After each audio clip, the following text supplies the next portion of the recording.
26 of them by the magnificent Ken Griffey Jr. The almost certain MVP has a supporting cast that includes names that would grab the marquee almost anywhere else. It'll be up to Baltimore's Mike Mussina to contain the bats that collectively produced more runs than any team in the majors this year. Meanwhile, the always raucous atmosphere at the Kingdome will be kicked up several notches as tonight the M's hand the ball to Randy Johnson. The Orioles and the Mariners. Game 1 next.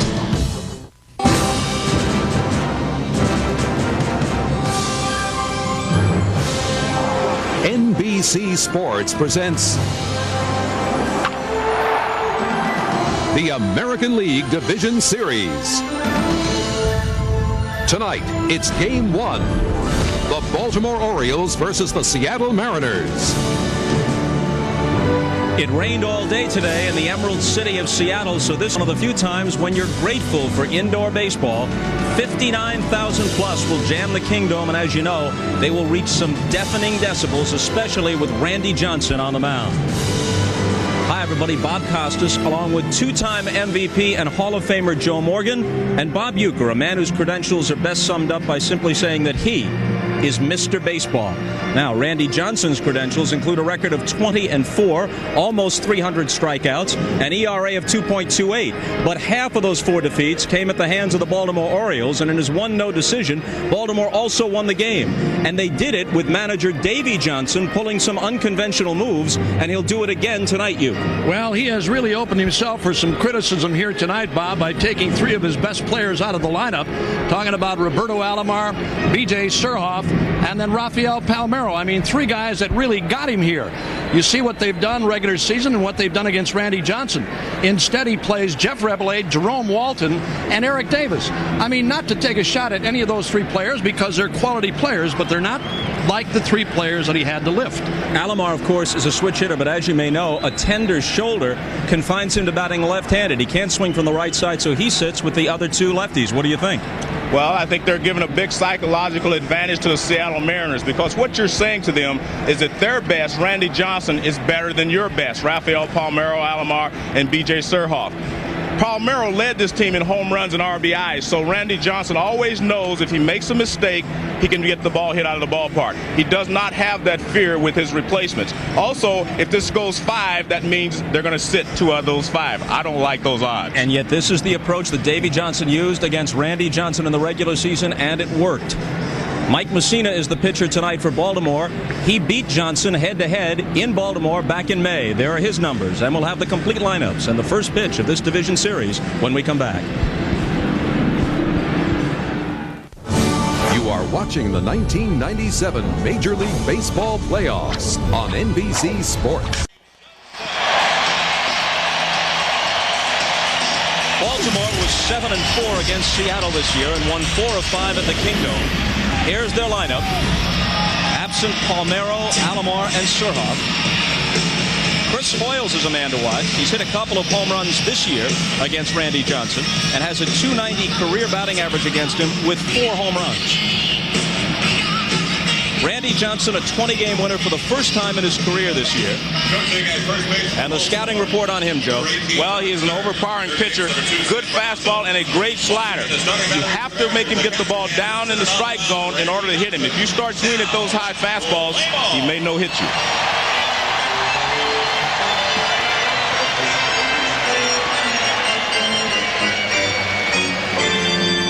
Lou Piniella got Randy Johnson his 20th victory with a nice gesture on Saturday. They had a 7-2 lead after 4, and he took Omar Olivares out, brought Johnson in out of the bullpen to pitch a couple of innings that made him the pitcher of record. He would have reached 20 wins easily had he not missed 4 starts in August and September with tendinitis on the middle finger of his pitching hand. The Cy Young Award winner in 1995 when he went 18-2, probably the runner-up this year to Roger Clemens. The only left-handed hitter in this Oriole lineup, Brady Anderson. Swings on the first pitch, Joey Cora from what would be the outfield grass on a natural surface field, throws him out. And with the defense behind Randy Johnson, it looks like this. You just saw Joey Cora make a fine play. And the middle of the infield is on display. They're two good infielders, but they've made a lot of errors this season. 24 for Rodriguez and 17 for Joey Cora.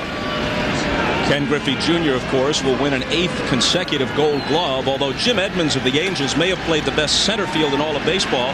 It's not position specific in the outfield. They just hand out 3 Gold Gloves, and Griffey will get one of them. A strike to Rebele.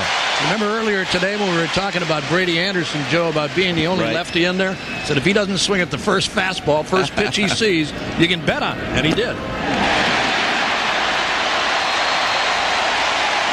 That biting slider down and in, and he just couldn't check. That's the pitch that really makes Randy Johnson so nasty. The fact that he's got the great fastball, but that nasty biting slider to a right-handed batter. And a called strike 3. Tim McClellan with the delayed call for dramatic effect. The thing that makes Johnson so tough to handle, you chase the breaking ball in the dirt, and then you take the strike 3. The reason this is difficult, it starts off the plate outside. See where that ball starts way off the plate? It starts biting, and there's nothing you can do about it. You have a tendency to give up on the pitch when it starts that far away from you. And now Eric Davis, one of baseball's great stories this year, takes one down and away. In mid-June, they found a large cancerous mass in his colon. They removed it. The chemotherapy is still ongoing. He has a 6-inch scar on his stomach. 2-0 the count to him. He's moved the chemotherapy treatments to Fridays for the postseason because those are all scheduled as off days. Fouled off 2-1. I just saw him in a series against the Brewers in Milwaukee, Bob, and in a 2-game set that he played, 2 of the 3 had 6 base hits. I mean, he really looked good. I talked to him. He said he was feeling good, and you mentioned the key point for him, the fact that he's moved his treatments. The 2-1.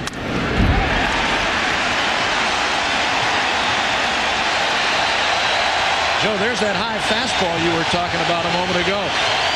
If he gets you to chase that pitch upstairs, you really have no chance of hitting it. And with 2 strikes, they begin to roar at the Kingdome in anticipation of what could be the second K of the inning. Full count.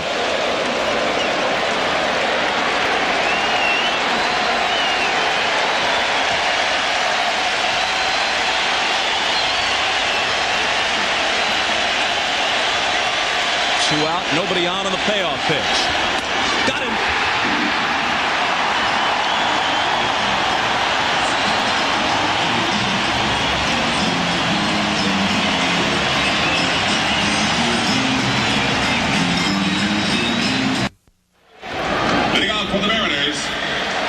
Here's a Seattle lineup that produced more runs than any team in the major leagues this year and broke the Orioles' year-old record for home runs in a season. Baltimore hit 257 a year ago to break the 61 Yankees mark, but Seattle upped that to 264 this year. As you see, Griffey has not done much in his career against Mussina. Well, the thing about Mussina, here's a scouting report on him. Great knuckle curve, fastball, and a changeup, and he'll change speeds on any of those pitches. He throws all for strikes. That's the key to him. And the other thing we might look for against the Orioles tonight, Bob, is for Seattle to run a little bit, and that's going to be a key issue, too, for Mussina. Cora hit an even 300. You look at the power line and see 11 home runs, Joe, and you think that must be a misprint. It's the new age of baseball. Leadoff hitters hitting home runs. It sparked suspicion, at least by some, that his bat might have been corked, and Cora said, wait a minute, I may be crazy, but I'm not unethical. Hit to short. Bordick got him.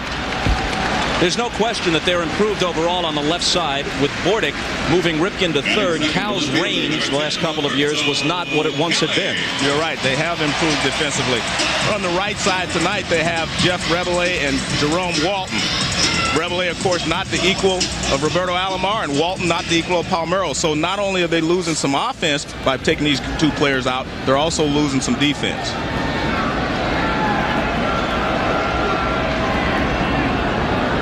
Roberto Kelly at 291. A lot of stickers on his suitcase. Yankees, Reds, Braves, Expos, Dodgers, Twins, Mariners. 7 teams, 6 of them in the last 4 years.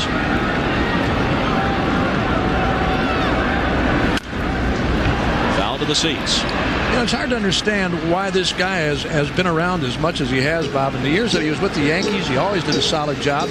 Good solid outfielder. He can run, he throws well, he can hit for a little power from time to time. But he's found himself a home for now here in Seattle. He's done a good job. He's been a key factor for Lou Piniella. He really has. He's done a good job. Mussina's 0-2 pitch. In the air to right center field with Davis in pursuit, way back there and off the wall. On his way to second base and diving in with a double is Kelly.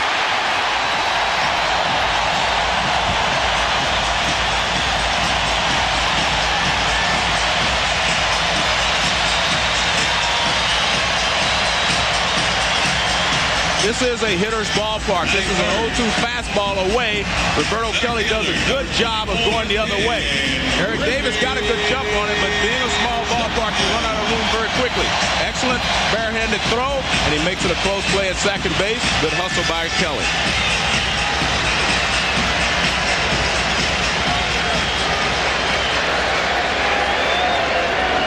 So an RBI spot for Junior, who led the majors with 147 runs batted in, to go with 56 home runs. The chant of MVP, and that is a certainty. The real question is, will it be unanimous? Other people have had big years, but this is Griffey's year to take the trophy in the American League.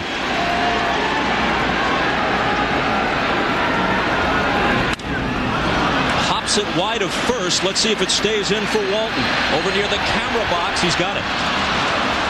That was a very good pitch by Mussina. The first pitch was a changeup.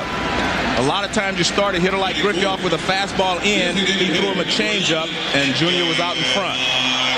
Here's that last pitch again, and as Joe said, it's a change of pace. And Mussina from time to time will change on a knuckle curve. He'll throw you a slow curve, a straight change. He'll change off the fastball. It's something really tough to figure out with this guy. You go up there looking change up first pitch, you can't do that. No. But he threw it. Junior now 4 for 31 lifetime against Mussina. The DH Edgar Martinez, 2-time batting titleist, second this year in that category to Frank Thomas of the White Sox. A .315 career hitter who batted .330 this year.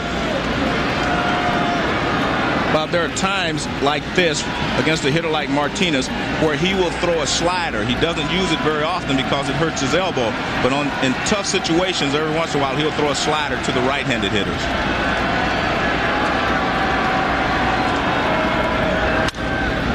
Fouled away 0-2.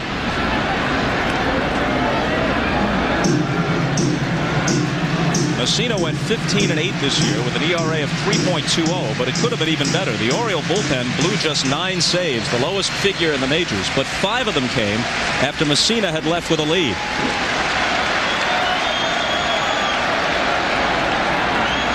Kelly at second with 2 down.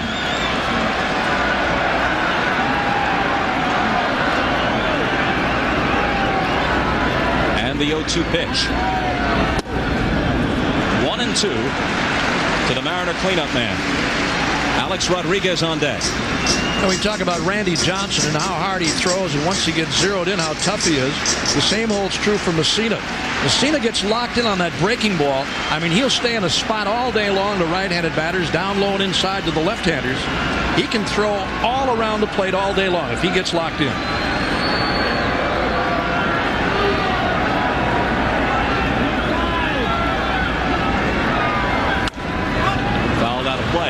He comes almost straight over the top. You don't see a lot of pitchers do that anymore. No, well, he has to if he's going to throw the knuckle curveball, because you have to get on top of the knuckle curveball. His knuckle curveball goes straight down. This is an overhand fastball, and you have to throw your pitches from the same spot if you want to have the same deception. That's why his changeup is so good. It comes straight over the top, just like his fastball and his knuckle curve.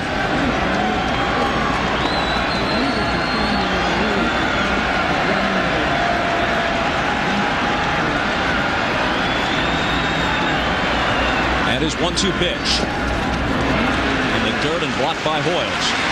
And that was the knuckle curve right there. A real biter down in the dirt. Good play by Hoyles. Here it is again. As Joe said, Mussina right up on top with the knuckle curve. About a 59-footer, but a nice play by Hoyles.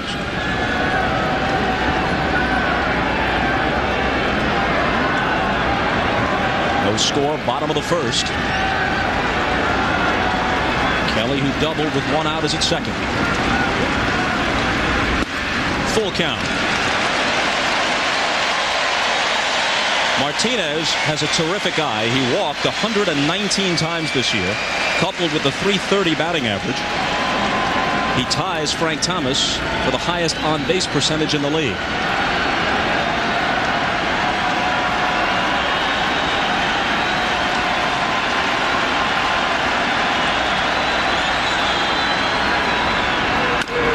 Bounced over the mound. Rebele comes charging in, throws on the run and gets him. Kelly doubles but is stranded. No score after one in Seattle.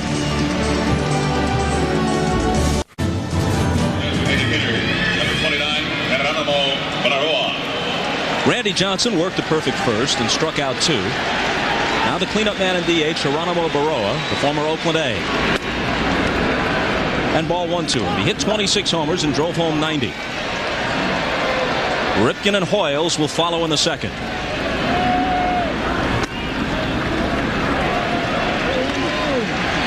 Baroa is a guy that Johnson has to be afraid of a little bit as well, and you'll see him being careful with him the entire ball game because he's one of the power hitters that's left in this ball game for Baltimore. You know, it almost looks like Johnson on those first two fastballs, Joe, pulled back a little bit, eased up trying to throw a strike. Behind Baroa, 3-0. And gets the called strike. Davey Johnson told us before the game that he felt that in general right-handed hitters were more patient against Johnson, that lefties went up over anxious. Well, you couldn't prove it by that swing, which might have been at ball four. Well, left-handers do not have as much time as a right-hander to figure out whether it's a strike or not, but Baroa is a free swinger, and he's going to do that the entire ball game. In the air to right, Buhner over and toward the line. One out in the second.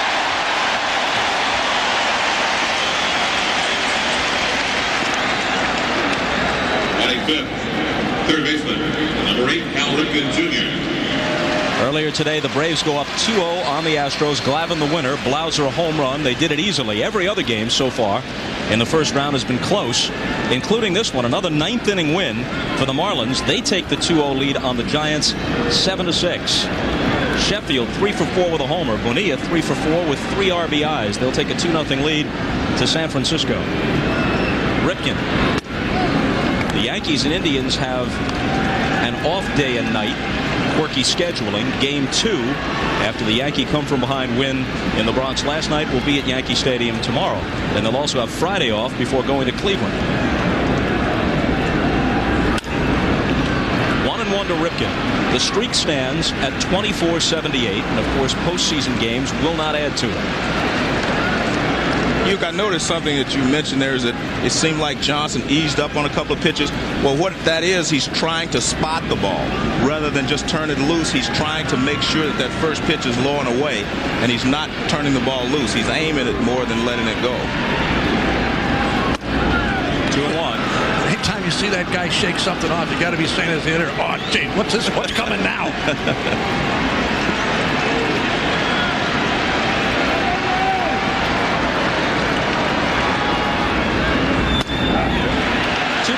Strikes. Ripken, of course, is bothered by a bad back.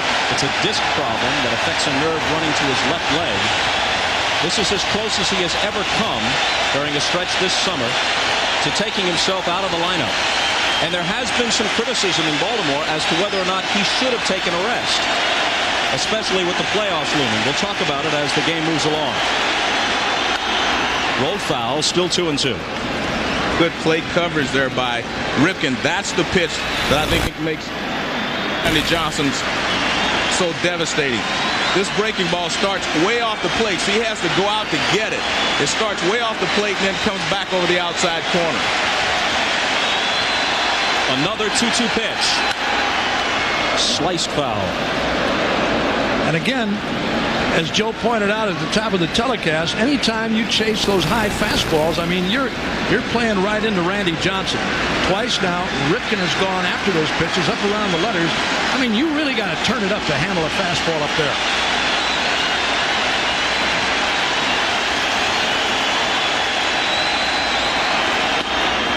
Full count. Ripken hit .270 with 17 home runs, but struggling down the stretch.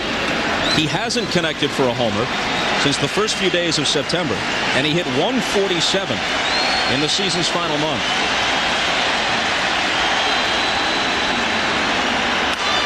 Line to right, and there's the first base hit for Baltimore. That was the third straight batter where Randy Johnson has gone to 3-2. Now, he has a higher pitch count than most do. There have been times when Lou Piniella has let him go 135, 140 pitches, but still, they're mounting on him here. Yeah, and for the most part, it's Randy Johnson's choice, too. I mean, Pinella's wanted to take him out of games where Randy says, no chance, I want to stay in and pitch. He's gone to 152, I guess that's his maximum this year. But 140 to 145 seems to be the norm for him. It's kind of an all or nothing for Hoyles against Johnson. He's homered 4 times off Randy in 31 at-bats, but he struck out 15 times. Well, what that tells you is that he only hurts Randy when he makes a mistake.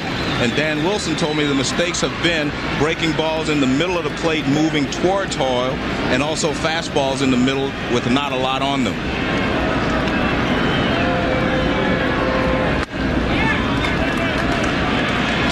I was going to say, Bob, he's really not locked in yet. No. I don't think Randy Johnson, in the games that I've seen him pitch this year, has been this tentative. To me, he's pitching tentatively right now. I mean, pulling back on breaking stuff and sometimes on the fastball. First inning, he throws 10 pitches, and here in the second, he's kind of laboring. All but invincible here at the Kingdome. Only one of his 4 defeats came at home, and that was a game in which he struck out 19 Oakland A's, but somehow lost. That was the game that included a 538-foot Mark McGwire home run. That was the type of pitch right there that Hoyles has hurt him on. That was a 2-0 fastball right about the middle of the plate, bell tied. He fouled it back. Count evens at 2-2.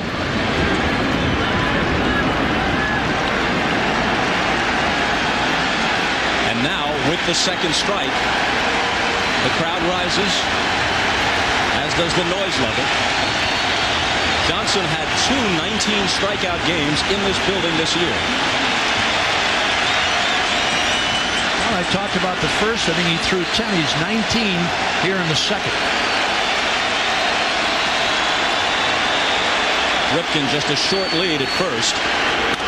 And a drive to deep left off Hoyle's bat, but it's foul. Fastball in. Now, this is a fastball that comes inside, and that's where Hoyles has hurt him, middle of the plate in, and you see that one's down a little bit, not quite as high as you would want it. This pitch here, well, a little right around bell tie. You want it a little higher if you're Randy Johnson.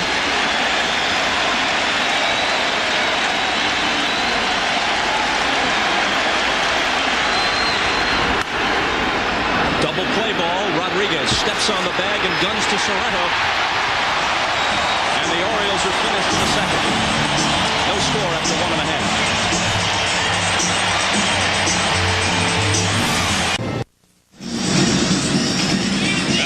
1.5. The last of the second begins with Alex Rodriguez, and ordinarily a .300 batting average with 23 home runs would be excellent numbers, especially for a middle infielder. But around here, they talk about a disappointing season because what in effect was his rookie year in 1996, he had sat on the bench the entire 95 season. Rodriguez hit .358 and led the league. He threw in 36 homers, 54 doubles, and 123 RBIs, and almost won the MVP award, finishing a close second behind Juan Gonzalez of Texas. So this is a fall-off for him. Mussina's 0-1 pitch. Bob, I remember something Tony Oliva told me. He won the batting title his first year, and then he lost his second year. He finished second, and they said he had an off year.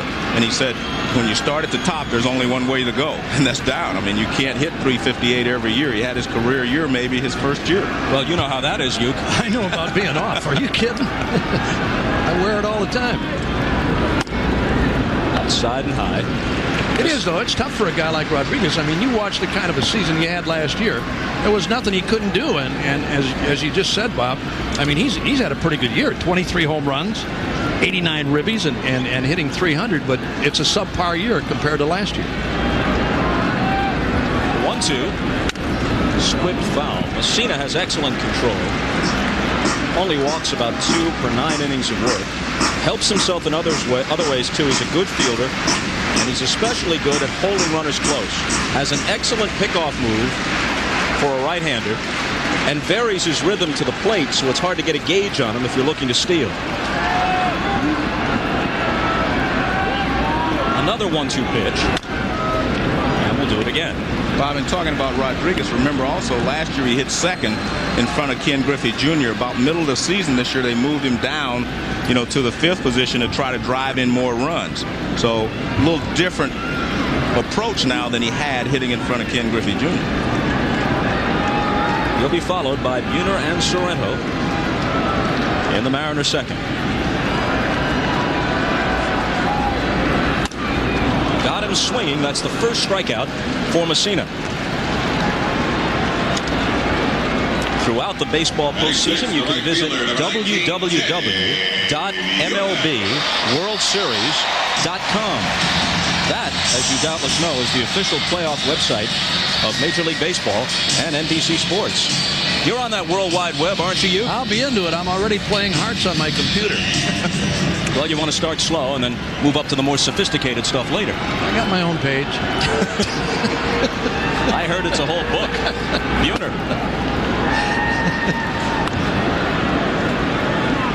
Had to lock the door when I logged onto your page.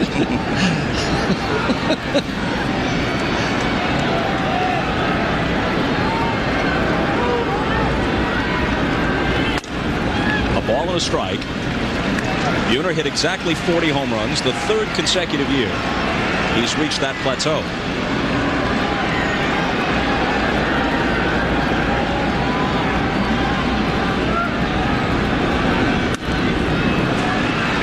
Talking about dropping Rodriguez down in the batting order, Joe, it's a little protection for Buhner too. Here's Buhner's last 3 years: 40, 44, and 40 again this year. He struck out 175 times this year, which is no big deal for him. He doesn't mind it at all. He says, give me a chance to go up there and swing. If I strike out, big deal. But as long as I hit a ball once in a while, I hit 1 or 2 during a game, I'm happy. Well, he also walked 119 times, so that makes the .243 batting average look a bit better because the on-base percentage is way up there.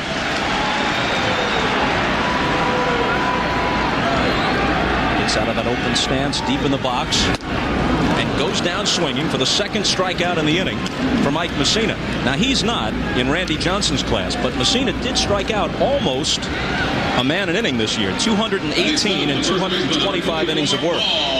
And he does most of that with his high fastball, not his great knuckle curve. See how deep Buhner stands in the batter's box, but he still can't catch up with that high fastball.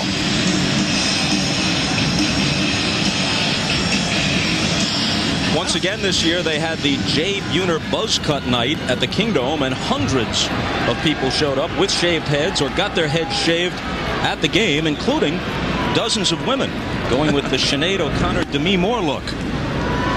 A lot of guys are coming in here getting their chest and back shaved too to really make a hero out of Jay. This may be more information than we were asking for. Well, check my webpage. It's all on there. That X-rated webpage. Sorrento waiting on the 1-0 pitch. He, of course, was a member of the Cleveland Indian team that went to the World Series in 1995 and beat these Mariners in the American League Championship Series. Imported after they dealt Tino Martinez to the Yankees to take Tino's place at first. 2 out, nobody on, 1-1 pitch. 2 balls and a strike.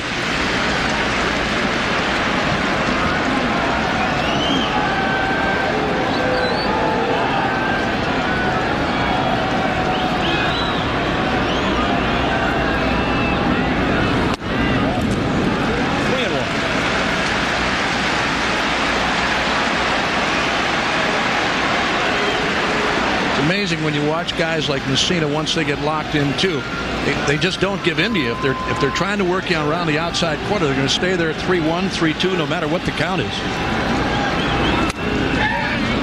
Couldn't hold up, and it's full. I didn't think he went around. Here it is one more time, and you get a look from upstairs. This is a better look than probably Dale Ford got on the play. Or at third, Greg Kosk.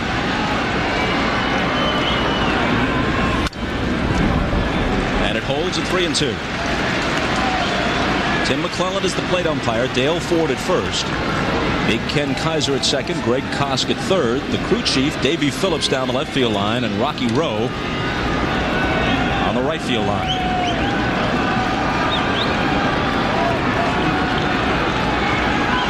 Another 3-2 pitch. And he strikes out the side, all of them swinging. Mussina and Johnson matching zeros through 2 at the Kingdom. That's a good point you make there, Bob. A lot of people talk about doing things, but Davey Johnson made the decision, and he knows his neck is on the line. He said, hey, if we lose tonight, it's my fault. I don't agree with him, but that's the opinion that he has, and he's taking that blame. He said, we lose, but he's made a decision that they're going to have to score some runs. They're going to have to outscore the Mariners, who are a high-scoring ball club. 2-0 to Hammonds. And Johnson falls behind him 3-0. Remember when he said, Joe, if I don't play him, they're going to say, why didn't I? And if I do play him, they say, why did you? Walks him on 4 pitches. The first walk issued by Johnson tonight, but he's gone to 3 balls on several hitters. Batting 9, shortstop, number 14, Mike Porter.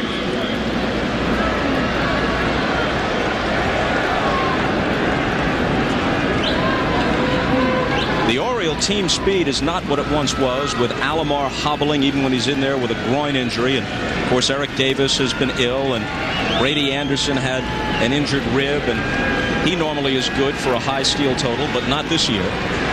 So the guy at first base, Hammonds, might be their biggest threat. He stole 15 in 16 attempts this year.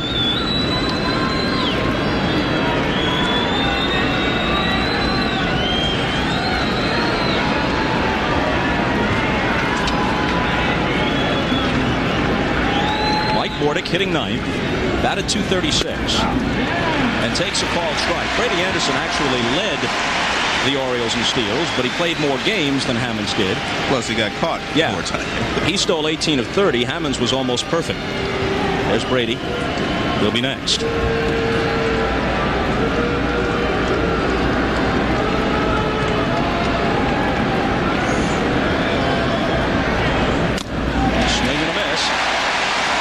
Johnson had Hammonds stepping back toward first with that quick look over at him before he delivered to the plate. You know, the other thing, too, here's that last pitch, and a good fastball it was. Bordick a little bit behind it.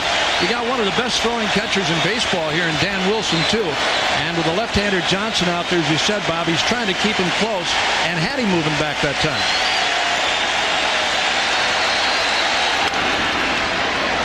Still 0-2. It's bad enough he throws the way he does to the plate, Joe. I wonder how it is to be a first baseman with this guy if he throws 98 miles an hour over there.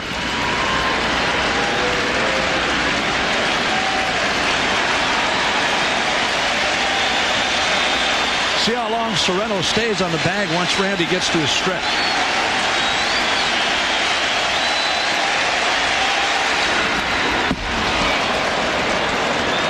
It isn't just how hard he throws.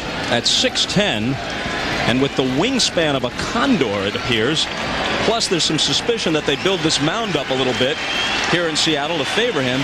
I mean, he is right on top of you. Plus, he's not your stylish left-hander where you can pick the ball up out of his hand quickly.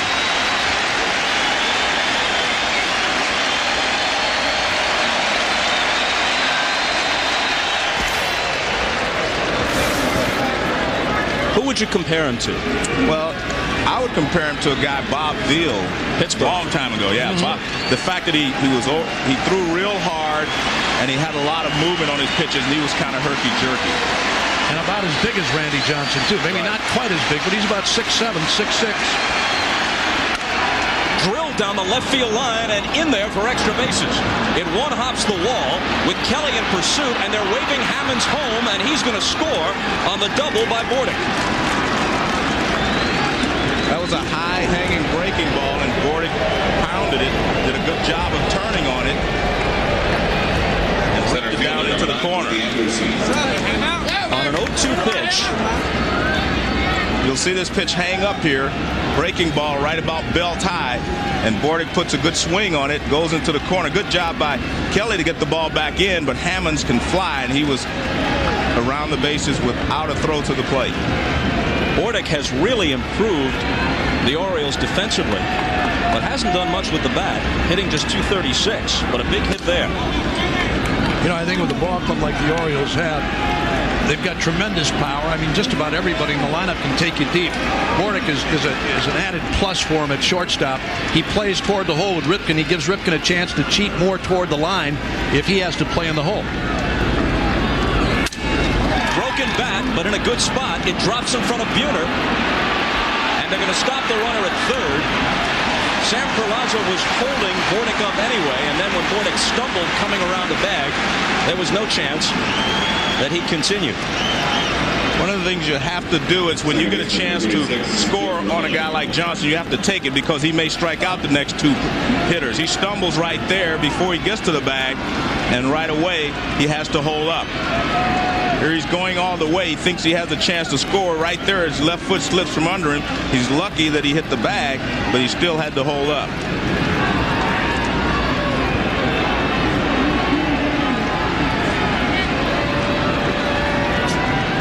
So Bordick at third, Anderson at first, one out and a run home in the top of the third. Rebele cuts and misses. No, not to take anything away from the Oriole hitters tonight, and especially Brady Anderson, because he's hit the ball twice against Randy Johnson. But going back to what we talked about at the top, Joe, he just seems like he's pulling back from time to time. He definitely does not seem to have his rhythm as far as his fastball is concerned. He was trying to throw the fastball in on Brady, and he didn't get it in as far as he wanted, although he did jam it. Infield at double play depth. Tap foul, 0-2. This is why when you get an opportunity to score on Randy, you have to take it. A lot of other pitchers, you may want to stay at third with one out. Here's a good slider that's almost impossible to hit, and Rebele luckily gets a piece of it. But you may play a little more cautious with other pitchers because you know you can put the ball in play. But with Randy, you never know that, so you have to take advantage of every opportunity you get. Johnson's third strikeout of the game would really help him here. But Rebele spoils it. And that right there tells you a little bit about what we're talking about, Bob, in that was a perfect high 0-2 pitch, but he was able to spoil it and get a piece of it. Normally, when Randy Johnson gets you to chase a pitch above the letters, you do not get a piece of it. See, that pitch is up, way up, and Rebele was still able to foul it off.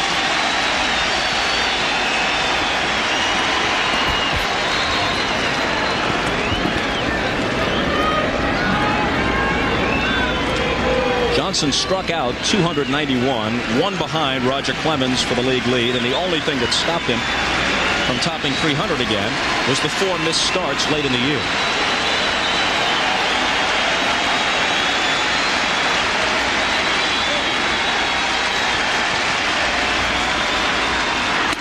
Way outside. In fact, Randy Johnson has struck out more men per 9 innings pitched than anyone in the history of the game, including Nolan Ryan. Of course, Ryan did it for about half a century, so we'll see where Johnson winds up.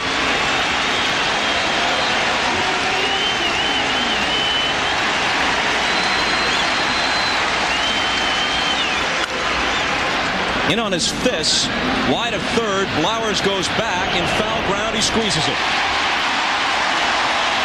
He didn't get the strikeout, but he did jam him and cause him to foul out.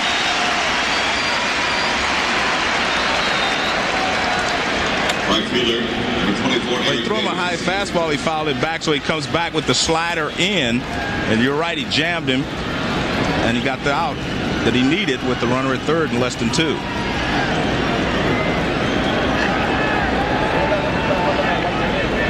And now Eric Davis, who struck out swinging his first time.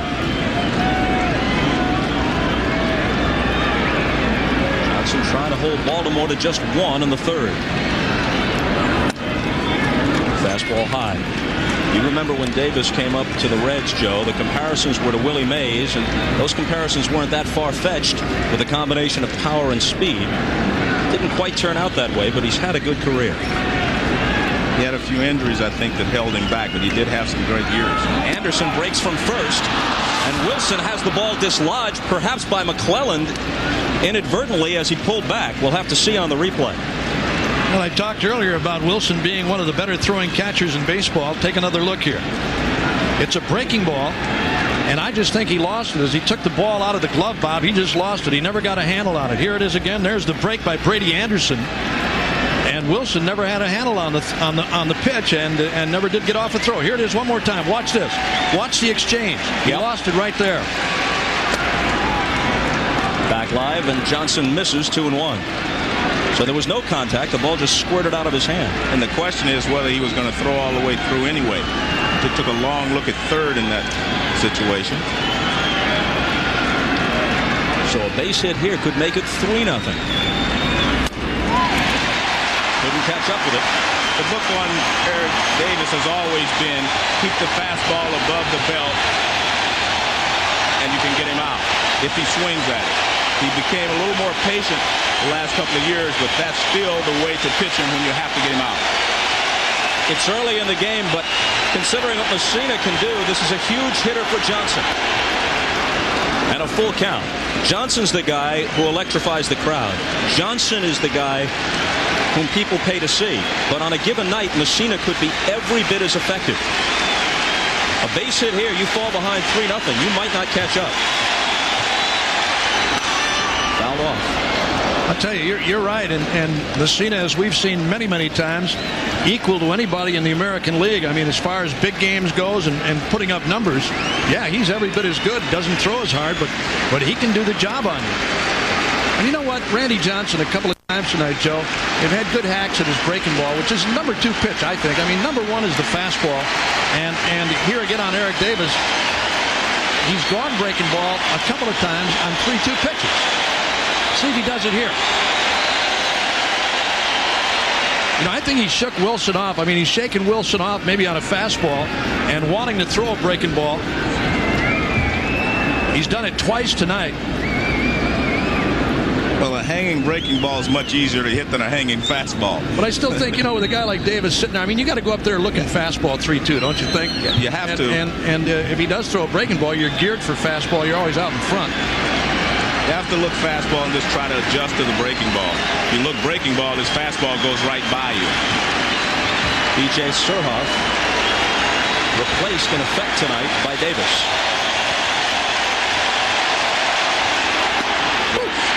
Called strike 3. Davis thought he had the walk and was heading for first, but Tim McClelland with that delayed call punches him out.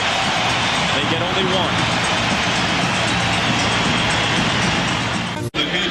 Wilson, Blowers, and Cora in the last of the third for Seattle. Mussina handed a 1-0 lead to work with. Wilson hit .270 and threw in 15 homers. Bob, sometimes the fact that they scored first on Randy Johnson can help the Mariners because they fall into a habit sometimes thinking that Randy's going to win the ball game for them because he's going to shut somebody out. They realize now they're going to have to score some runs. In the air to right, Davis starting back. It's carrying, and he leaps against the wall to make the catch. Eric Davis has always been a great outfielder. Batting ninth, third baseman, And number he 16. played center field most of his career, but now he's in right field. This is a knuckle curveball over the outside part of the plate. Dan Wilson goes that way. Eric Davis times it perfectly and makes the catch. I mean, he is an excellent outfielder, good throwing arm, and he gets a great jump on the ball.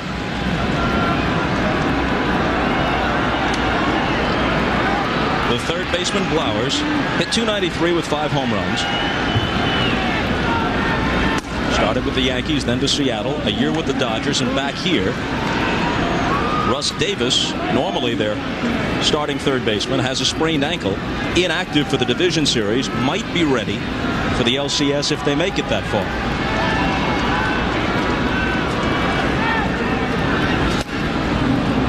Quickly 0-2. You know, we talk so much about Randy Johnson and the kind of a power pitcher he is, Joe, and every time he goes out there, he's capable of throwing a no-no. I'll tell you what, this guy right here, Mike Mussina, is very capable tonight of pitching a 1-0 shutout, too. I mean, he's done that. He can do it.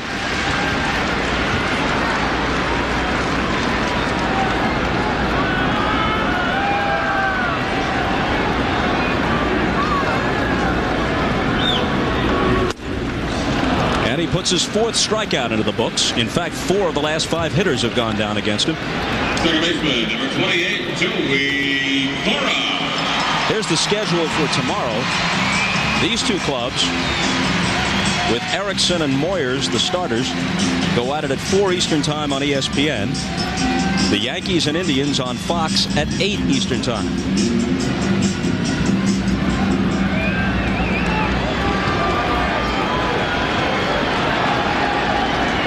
Jamie Moyer, much traveled, but has found a groove in Seattle, as you see. Was briefly with Baltimore at one time. He'll face his ex-mates tomorrow.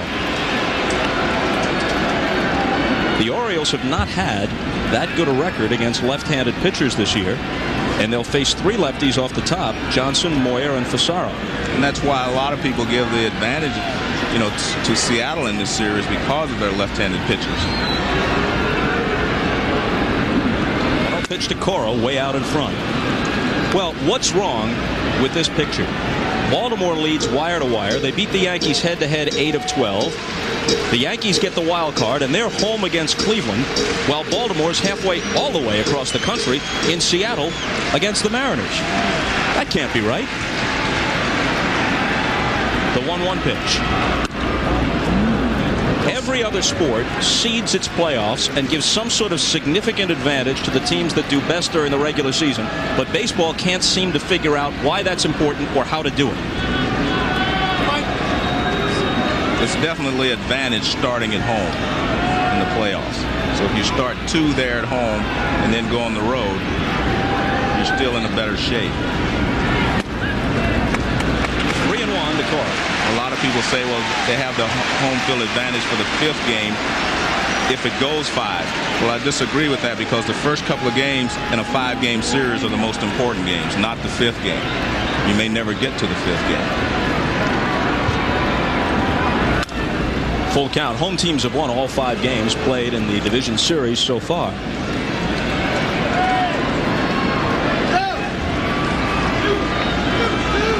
Why should the wild card team get any more than 1 home game? I mean, they should be at a severe disadvantage so that there's a difference between finishing first and being a wild card. 3-2 pitch. Fouled off again. In fact, this year in the American League East, if the Yankees had caught Baltimore, they should have stopped. Maybe they did. I think they ought to, let's really punish them and make them play in November. And give them 2 outs an inning. I think the point's been made. And another 3-2 pitch. Change-up. Softly into center. Brady Anderson. Mussina works a perfect third. And we're back after these messages from your local station.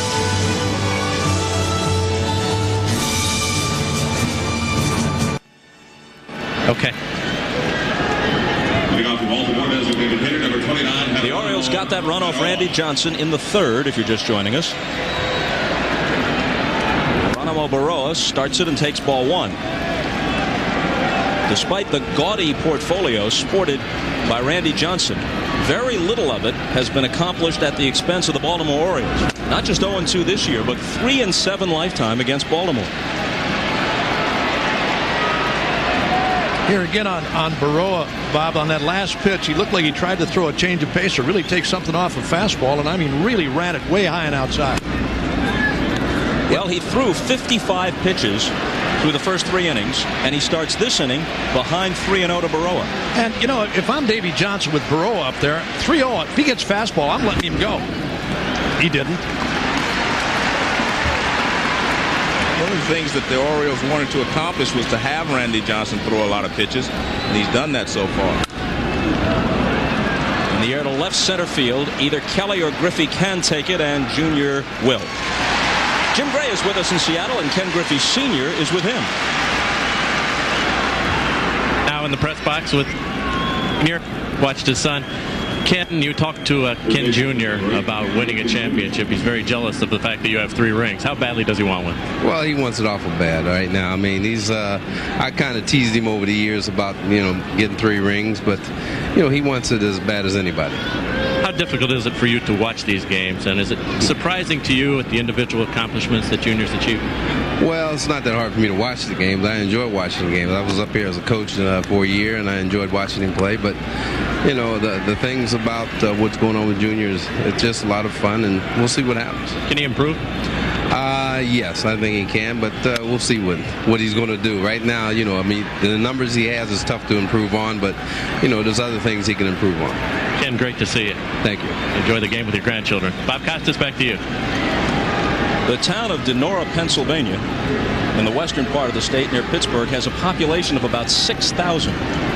And yet it's produced 2 of the greatest players in the history of baseball. 1-1 to Ripken. Bouncer that Sorrento fields, and it's fair. He knocks it down, then shovels it to Johnson, who can't come up with it, and Ripken might have had it beaten anyway.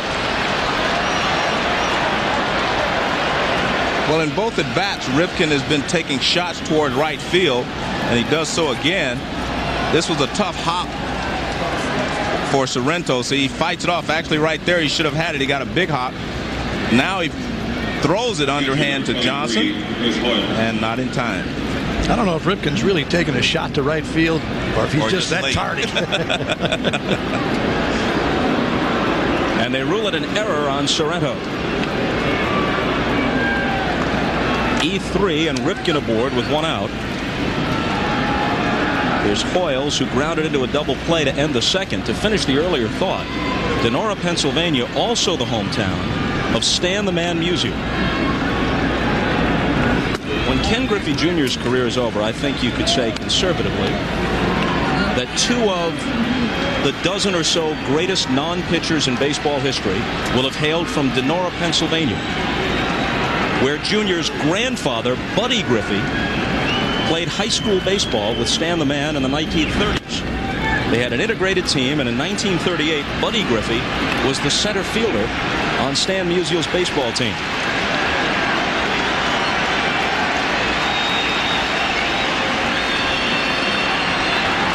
This is a real tough pitch for Randy to throw. He has to be very careful. 2-0 to Hoyles. And he falls behind 3-0. Well, he knows that if he grooves a pitch, Hoyles is going to handle it. Hoyles has been sitting on the fastball the entire ball game. He's even pulled a couple of fouls, so he knows that he's not going to be able to throw the fastball by him. That's a called strike, 3-1. I'm a little surprised as you look at Bobby Ayala down beyond the Seattle bullpen. I'm a little surprised that these guys sometimes, Joe, on 3-0 counts, and especially a guy like Hoyles, who's hit 4 home runs against Randy Johnson, doesn't sit 3-0 and really go. You know what you're going to get 3-0. And a lot of times 3-0, a pitcher will take a little off just to make sure he throws a strike. Absolutely.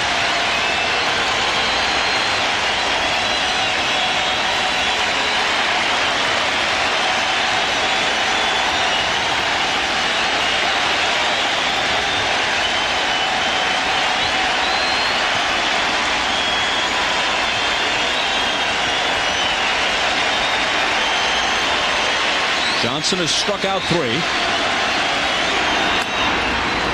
And now he has walked 2. So an error and a walk put 2 on with 1 out for Jerome Walton. That's Nardi Contreras, the Seattle pitching coach, out to talk with Randy Johnson. We talked earlier about Johnson and the high fastball. If you get hitters going after the pitches waist and above, he's going to be successful. I don't really think, Joe, he's trying to throw up there now. I mean, he's trying to throw strikes and can't get the ball down. Well, he threw a couple up and they were able to foul them off, which probably let him know that he doesn't have the good hop on his fastball that he would like. But one thing about Randy Johnson, he's a battler. Oh, yeah. He realizes he doesn't have his best stuff tonight. He's not going to give in. He's not going to, quit on you. Well, 5 times he's gone full counts on Oriole batters tonight. We're only in the 4th. Here's Walton, who flied to center his first time up. And he takes ball 1. And that pitch count is alarming in that means they're going to get into the bullpen quicker. And the pluses in that area are to the Orioles.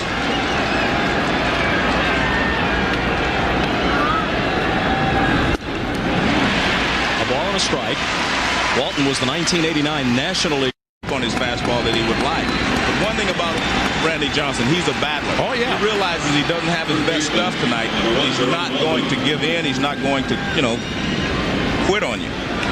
Well, 5 times he's gone full counts on Oriole batters tonight. We're only in the 4th. Here's Walton, who flied to center his first time up. And he takes ball 1. And that pitch count is alarming in that means they're going to get into the bullpen quicker. And the pluses in that area are to the Orioles.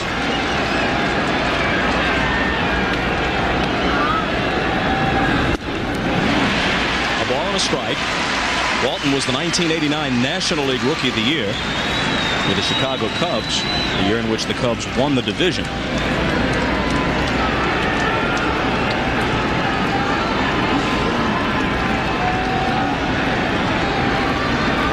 Hammonds is on deck. Ball, strike 2.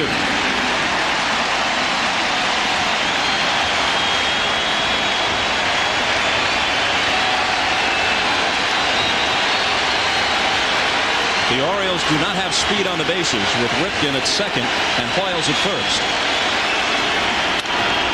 Bounce to third, Blowers. There's 1. Cora turns it and Serrano stays on the bag, and they're out of the inning. No runs, no hits.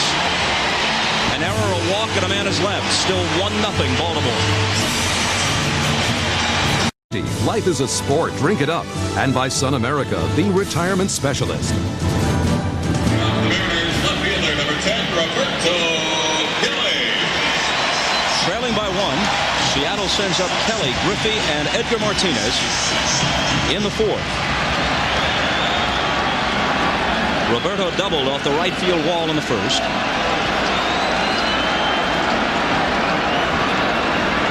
It's the only hit allowed so far by Mussina. This one's hit softly into center. Anderson closing on it to make the catch.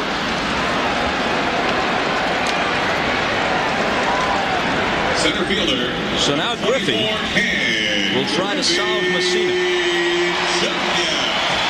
Fouled out to first against him his first time up. Look at the sign on the building outside the Kingdom.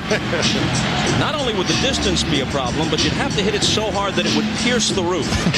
Even for Junior, perhaps out of the question. More reasonable right there. Now, Mark McGuire, I'm not sure.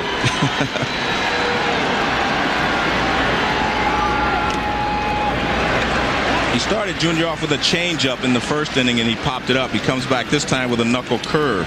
So Junior has not seen a fastball yet. The aim of every hitter normally is you would like to see all of the pitchers' pitches the first at bat, so you can groove in and know exactly what they're going to do later in the ball game.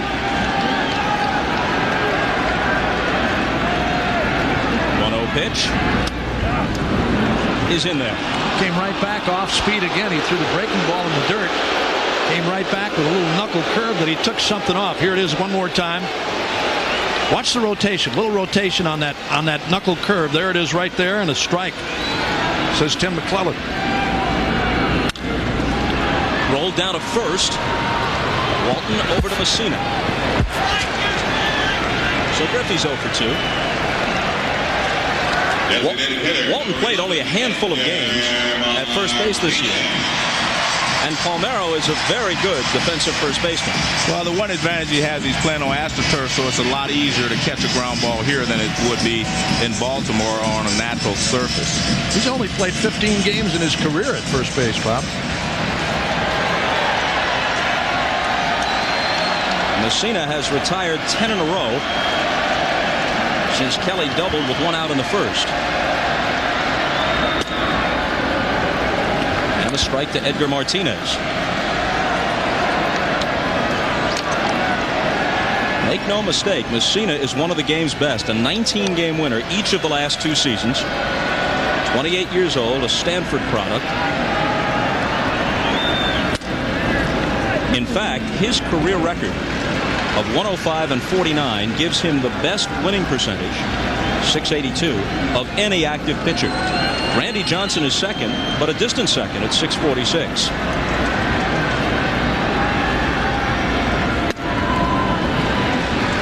Talked a little while ago too about Mussina's capabilities of throwing a shutout. 12 times in his career he's pitched a shutout. You would think Johnson, the disparity there would really be great, Bob. He's got 17, talking about Johnson. This guy, Mussina's got 12.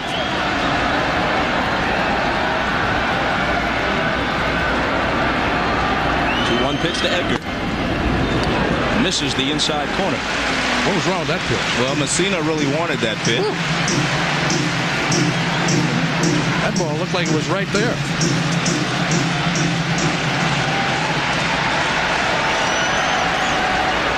Alex Rodriguez waiting his turn next if Martinez prolongs the inning. In the air to left, to deep left. Back goes Hammonds. Tie game.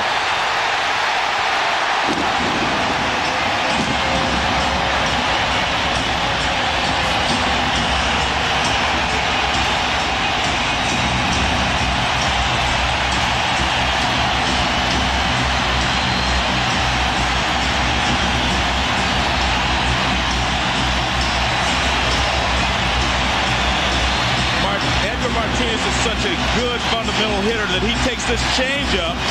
He gets a little bit out front, but he stays right on the ball and hits it over the wall. It's a high changeup, but he stays there. He's fooled a little bit, but he stays back long enough to get a good swing at it.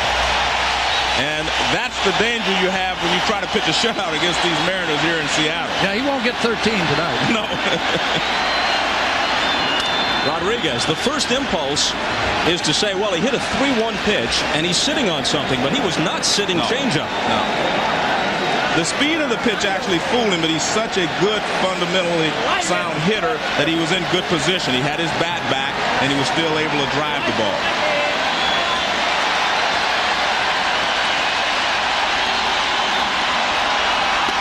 The Kingdome comes alive. And Mussina gets ahead of Rodriguez, who struck out his first time, 0-2.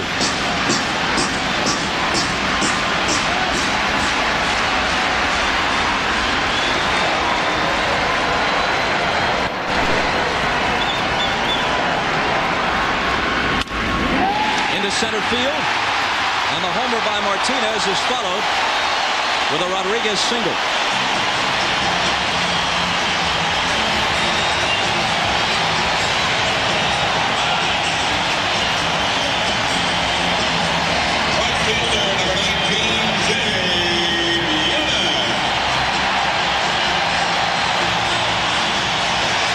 Just read Davy Johnson's lips right there. He said he got that ball up. That's exactly what he said. High curveball. And Johnson just said it. Got that ball up.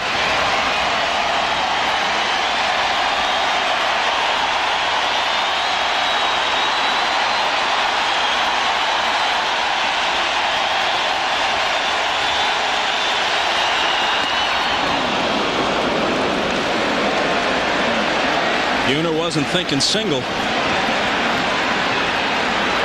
But if he chases the high fastball off Mussina, he will not be able to catch up with it.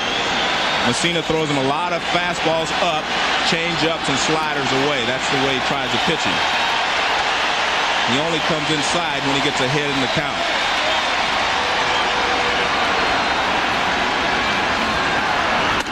One and one. Normally in baseball, home field advantage means last at-bats, familiarity with the surroundings, perhaps a lineup tailored to the dimensions of the park. But here, you have to add crowd sound as if it were a football or basketball crowd.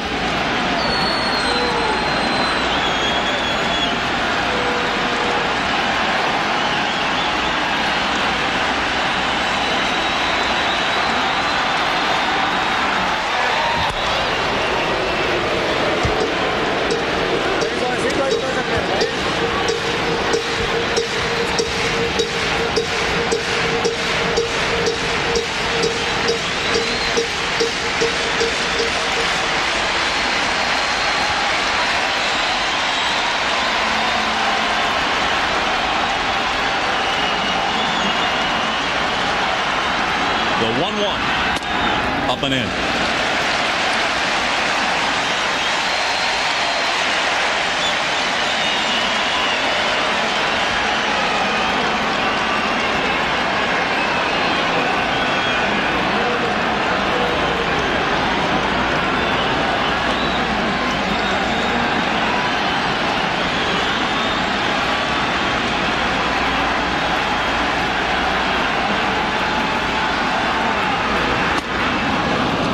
To Buhner. The Orioles' big three of Mussina, Erickson, and Key started the year 28-4. But since then, they're 2 games under 500. Same thing is true of the team overall. They, in effect, ran away from the Yankees at 45-19, then coasted or maybe even staggered to the wire. They were below 500 in September. Saw the Orioles in a series in Baltimore and again in Milwaukee, Bob, and as you said, the month of September for them was a real downer. And when you watch them, they looked like they were playing tired. I mean, everybody looked like they were down, really scuffling along, but they played well enough to stay ahead of the Yankees and win the division.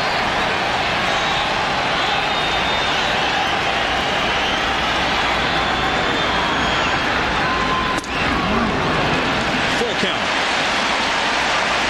So Rodriguez with a running. Sorrento is on deck. We talked about the crowd, Bob, in these home-and-home series. It's much the same at Camden Yards. Look at here at Seattle. I mean, everybody in this place is standing. Struck him out for the second time tonight, and the 5th strikeout of the evening for Mussina. But Martinez's homer ties it after 4 in the Northwest. One of the NBA's best, Sonics guard Gary Payton in attendance, and so is his coach George Karl, who's with Jim Gray. All right, thank you very much, Bob. Well, George, just 1 month away from opening night. How about the improvement of your team? Ben Baker now for Sean Kemp. Your thoughts on that? Well, I got to thank Sean for what he's done for us, but right now I think we're as mentally healthy and physically ready to play a basketball season we've been in a long time. This week's been great. We got Jerome Kersey and then Ben Baker, and we're working on some other trades too, so I'm very excited. What would those trades be? Go ahead and reveal them right now. I don't know if it's gone down yet. I'm just going to sit there and watch the Mariners win a baseball game. All right, George. We'll see you in a month. Thanks, guys. Jim digging for the scoop, but George refusing to cooperate. Hammonds, Bordick, and Anderson in a tie game now in the 5th. Hammonds walked his first time. 2-0 pitch. Hammonds had a homer earlier this year at Camden Yards against Johnson. One of 21 he hit for the season.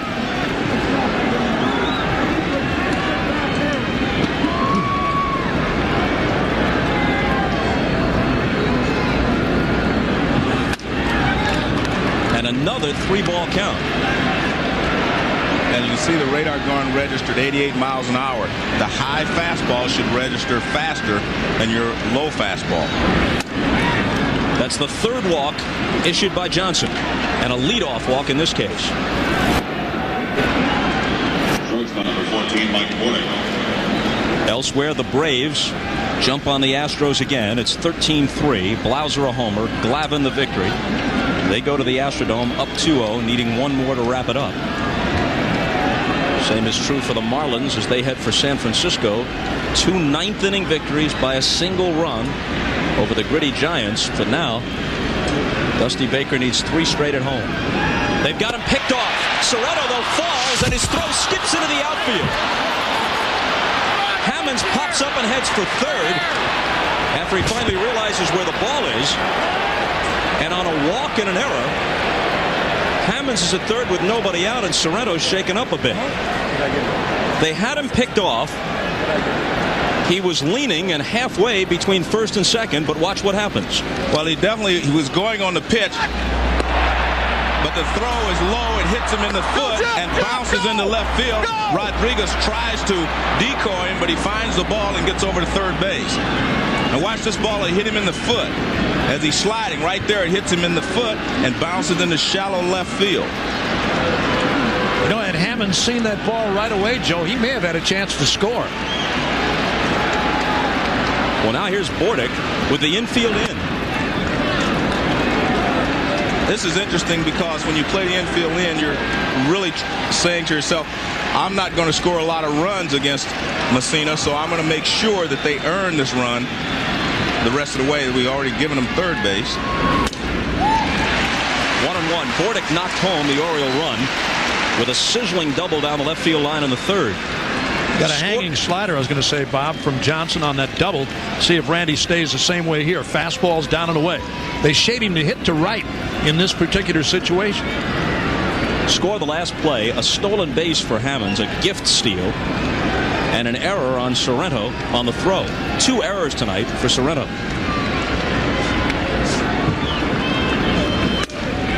Two and one to Bordick. Well, the rules say if you break for second and they do not get you, then you have to be credited with a steal. So that's why, even though he was picked off, he was credited with a steal. At third with nobody out.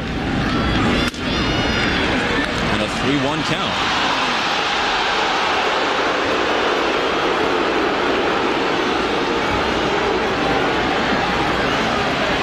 Johnson has gone to 3 balls on 9 of the 18 hitters he's faced.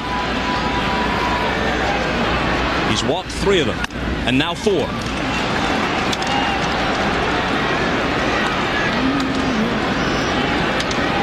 He's only yielded 1 run, but that at bat, without jumping to conclusions, is an indication that he doesn't have the kind of command he usually would have. In Bordick, you've got a guy in a strikeout situation who you think you can blow away, and he couldn't do it. Well, in talking with Lou Piniella tonight, Bob, when we talked to him about Randy Johnson and his pitch count, he said, look, he's going to stay in this game tonight, but he's throwing from time to time into the 140, 145 pitches. He may do that before the 7th or 8th inning in this game tonight, the way he's going, and it remains to be seen if Piniella will leave him in there long enough. Anderson. I mean, he's missing badly. Fastballs away on Bordick, and now the breaking ball on Brady Anderson, and down low and away, and Piniella getting a little bit concerned.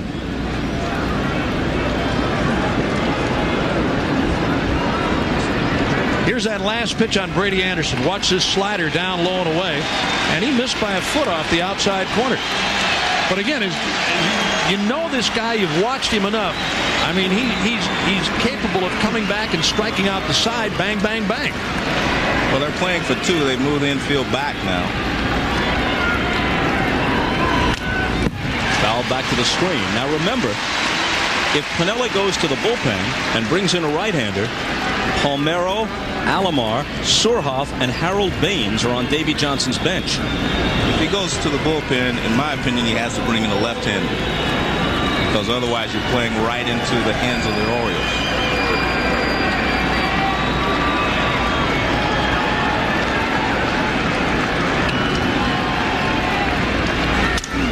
Through the box, off the glove of Johnson, into center field. Anderson's hit gives the Orioles a 2-1 lead, and 2 on with nobody out.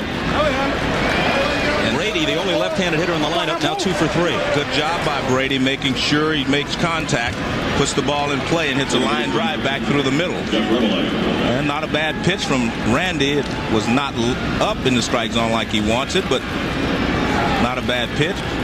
Good swing there by Brady and gets the job done. I thought at first that Johnson might have deflected it, but he got the glove up just a bit too late, and it whizzed past him.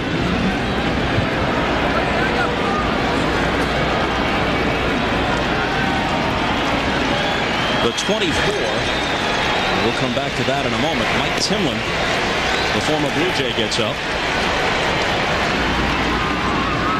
Rebele squares to bunt and bunts it foul. Started to say that the 24 on the batting helmet of Brady Anderson down at first base is a tribute to his teammate Eric Davis,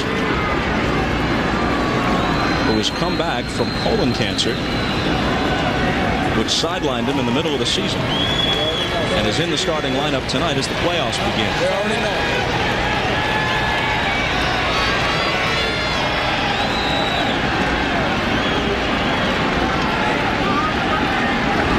Rebele wants to bunt again, gets this one down, and Wilson lets it roll foul. I think that's a smart play by Davy Johnson to try to bunt runners in the scoring position, because it's proven fact that Randy Johnson can't just strike out the side and he'll get somebody up there to put the ball in play again and score another run. You need some insurance here. I think indicative of Johnson's stuff tonight is the Seattle bullpen up here, Joe, and getting ready in earnest.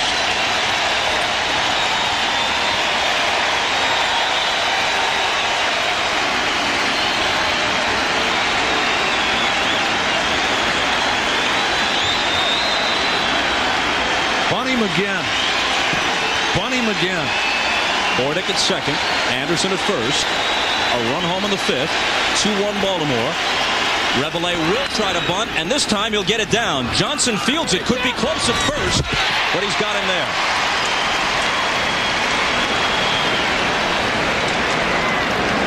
Very good play by Rebele. Tell you, 2 strikes from that guy, and squaring around the bunt, he got down a beauty, and Randy Johnson just got him. One more time. Rebele with 2 strikes, and he lays down a beauty.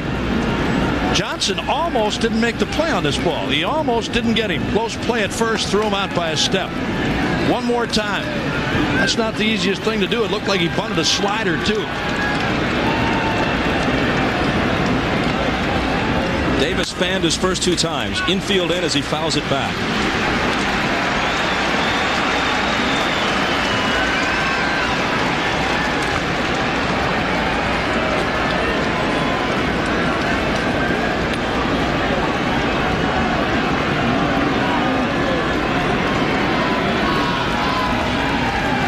Johnson has struck out 3, only 1 since the first inning. He's walked 4.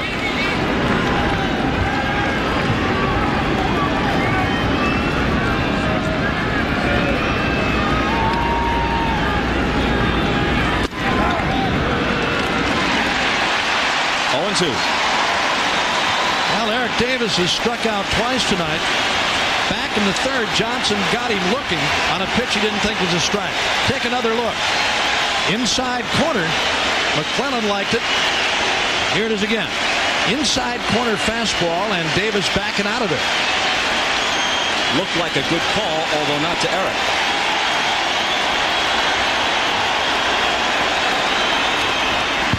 Still 0-2. You'll notice that while there may be a withering glance or two, not too many words exchanged between the players and the umpires. The umpires with a very low tolerance level, and they've made that plain.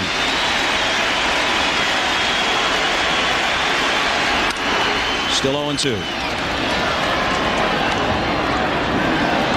He keeps getting the fastball out over the plate. That's the one that Eric Davis has fouled. The one on the inside part of the plate he has not been able to handle. But Randy does not have excellent control tonight, so it's difficult for him to get the ball exactly where he wants it.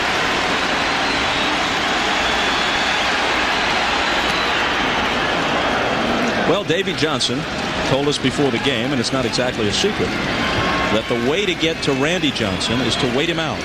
Hope that he's wild, or at the very least that you can get ahead on the count and maybe sit on a certain pitch. He walked 8 Orioles back in May at Camden Yards, his season high. He's passed 4 here. A chopper that goes over Blowers, scores at least 1 and now 2 as Brady Anderson speeds around third, and Eric Davis delivers a huge hit. 3 home in the 5th. 4-1 Baltimore. And that's the danger you run when you play the infield in. You give up a lot of range when you do that. See Blowers even with the bag, and no way, if he's back, he makes that play. But a good job by Davis to put the ball in play. It's where Blowers starts, and no chance on the play, and 2-run score. Function of two things. Most importantly, infield in. Secondly, artificial turf. And the other thing, Bob, the 2 walks here in the inning have really killed Johnson. They're both in. And the error after he picked Brady off first base. I'm sorry, he picked Jeffrey Hammonds off. Burrow is the hitter.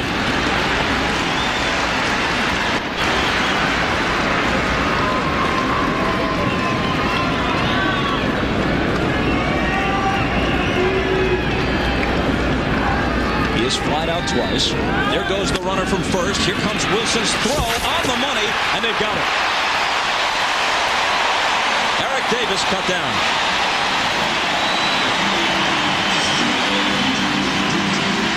Just an excellent play by Dan Wilson because he got a good jump from first base. Watch, he'll take off right away. He gets a good jump, but a good throw by Dan Wilson cuts him down. Excellent jump there by Davis, but watch where this throw is. Perfect throw right there on the money. And back live, Burrow launches one to right, and this ball will carry out of here for an opposite field home run. Whatever Randy Johnson has been against the rest of the league, he has been something other than that against the Baltimore Orioles.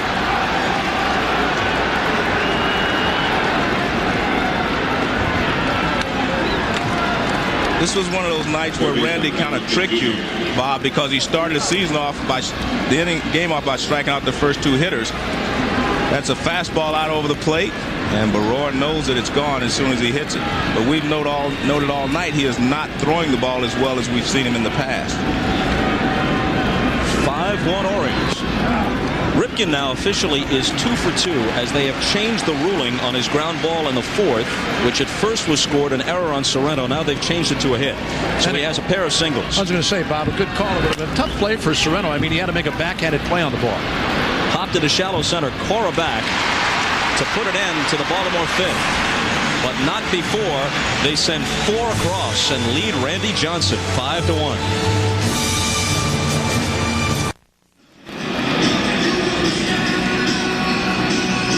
Here's the final run in that 4-run 5th inning for the Baltimore Orioles. A Randy Johnson fastball out over the plate, and Geronimo Burroa hit it out of here and right.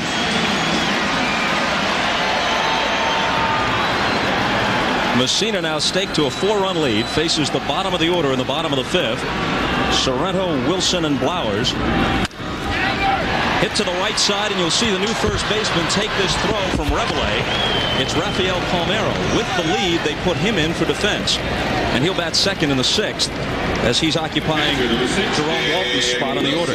And it was funny between innings, Ken Kaiser, when he came in, they talked to each other, and Ken kind of clapped his hands like to say, well, you get to play now.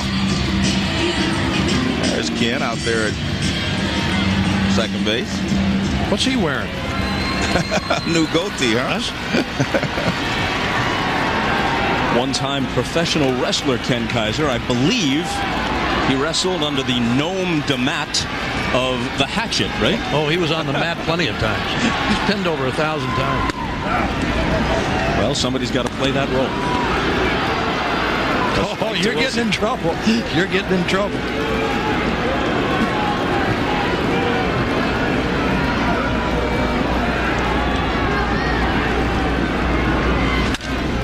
Mussina has it. 2 out of the Seattle 5th.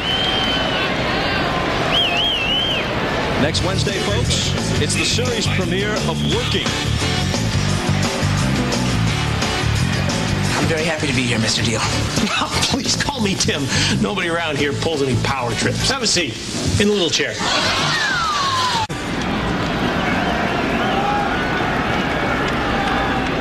Flowers to the plate.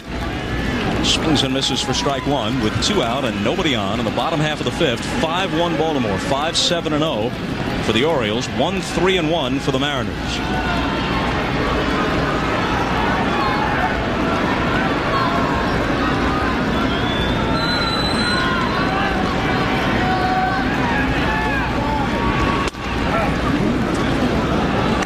Strike 0-2. Again, McClelland is one of the all-time slow motion guys behind the plate, so we have to wait as you do. But he does it more quickly verbally. Yeah, he calls the pitch immediately, Bob. He'll say strike or ball, whatever. There's Mike Timlin in the Seattle bullpen. Evidently, we may see him in the next inning. But yeah, he like that. Well, there it is. Called strike 3. 6 strikeouts for Mussina. He makes quick work of Seattle in the 5th.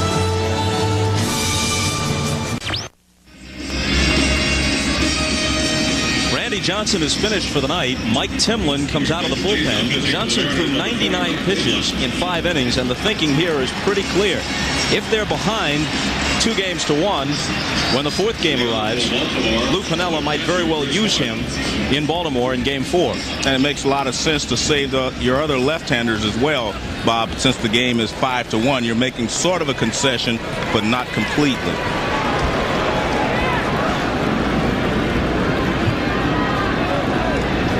So Chris Hoyle starts it. Palmeiro will follow, and then Hammonds in the 6th. Up and in from Timlin, who throws hard. He's helped their bullpen, but he came at quite a price. Jose Cruz Jr., the son of the former Astro All-Star, regarded as one of the top prospects in all of baseball. That's what it cost Woody Woodward and the Mariners to get Timlin to bolster their bullpen from Toronto. Of course, Timlin, and they got the left-hander Spoljaric, but you're right. That is a big price to pay for those 2 pitchers. That's Paul Spoljaric right there, and you're right. I think everybody in baseball was shocked at that deal because of the tremendous ability of Cruz as a switch hitter, can run. 2-0 pitch, long drive, left center field. Ken Griffey Jr. turns into a spectator as this one leaves the yard.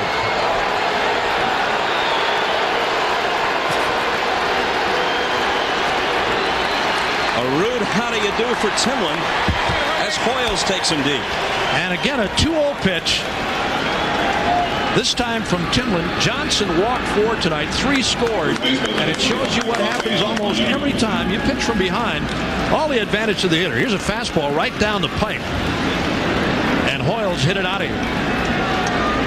That ball was right there, and I mean, he jumped all over it.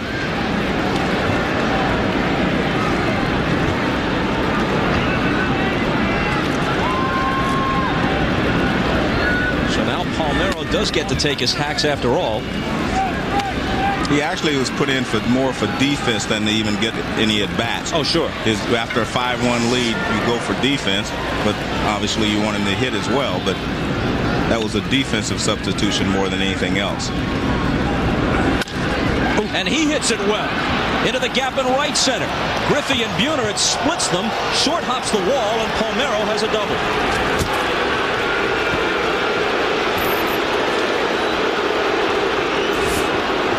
Not what the 59,000 in the Kingdome had in mind. How quickly they turn. Oh, yeah, here it is again. Rafael Palmeiro, his first time up tonight. And again, a pitch right down the middle and up. He jumps all over it for a double.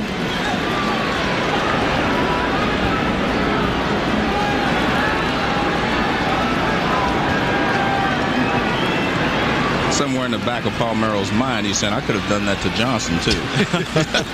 Maybe deep in the back of his mind. Yeah. Way back there. Here's Hammonds. He's walked twice, stolen a base, scored a run. Of course, Palmeiro was 1 for 21 lifetime. Spoljaric gets up. 1 for 21 lifetime against Johnson. And Palmeiro hit just over 200 against left-handers this year. Normally, he handles lefties pretty well. Big cut in the mix. He talked to Palmeiro about it, though. He says everything else was caught. It wasn't that I had such a tough time against him. Everything I hit was caught. It was right at somebody.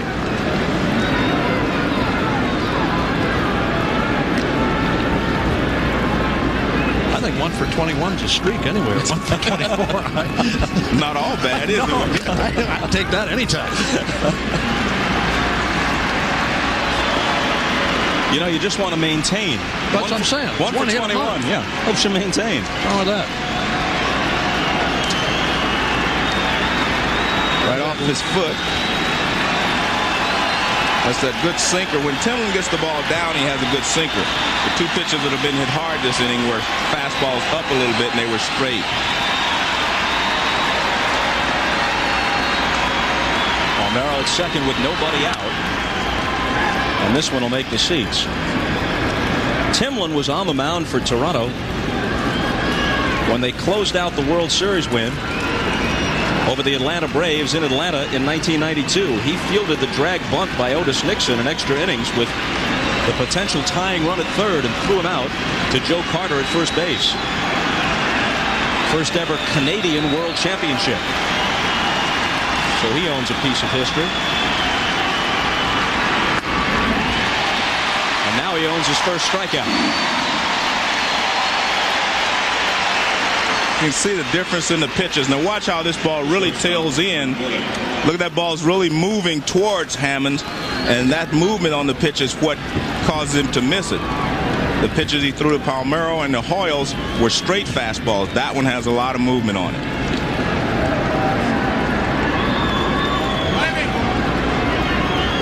The ninth spot on the order has been key for Davy Johnson tonight. Bordick has a double, a walk, an RBI, and a run scored.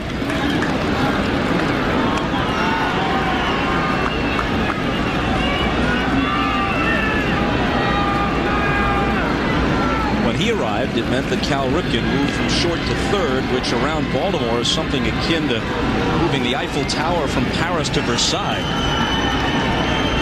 Ripken had to give his blessing, otherwise the town would have been up in arms, and he did. Kind of took Bordick under his wing, spoke with him in the offseason, said, sure, this is the right time to make this move. I'll go to third. You can do the job at short. We'll be a better team. Well, they tried it with Manny Alexander a couple of years ago, but the reason that he said okay this time is he felt like Bordick was good enough defensively that he could help the ball club. He wasn't as sold on Alexander as he was on Bordick.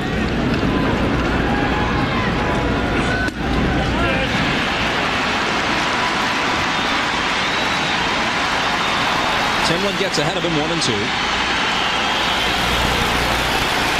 That last check swing by Bordick. Yeah, he did. That wasn't even a check. That was almost a full cut.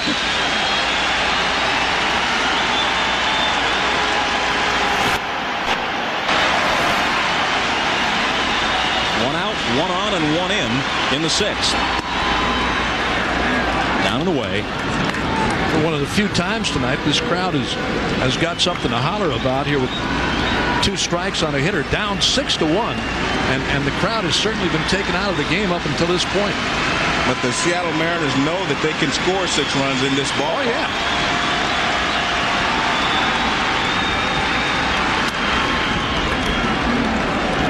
Tony La Russa, who had Mike Bordick for several years in Oakland before they each moved on, says that this guy is one of his favorite players ever, one of the favorite guys he's ever managed. Not because he's the most talented guy, far from it, but because he does the little things to help a team win.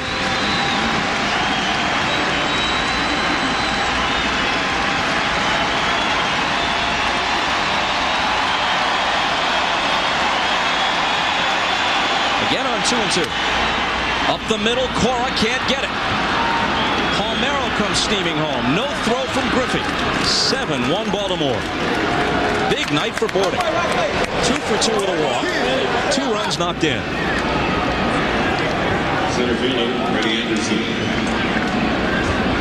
It's a slider that doesn't do a lot. It hangs over the middle of the plate. And Bordick does a good job of just finding the center of the diamond. And Griffey Jr. comes up, and then he realizes no chance to get Palmeiro at the plate, so he lets him score.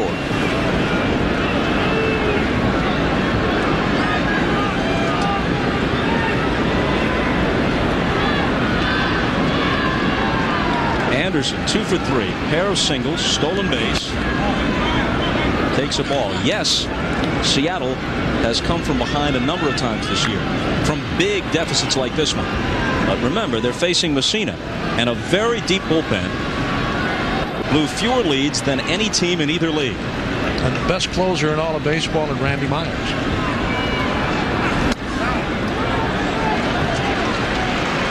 Myers was 44 for 45. Hasn't failed to nail down a save since early in the year. He's on a run of 34 straight.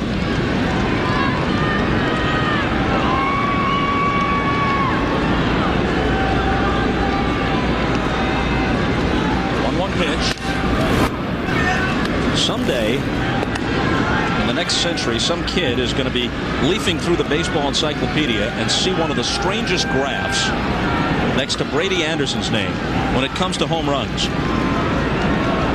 16, 50, then 18.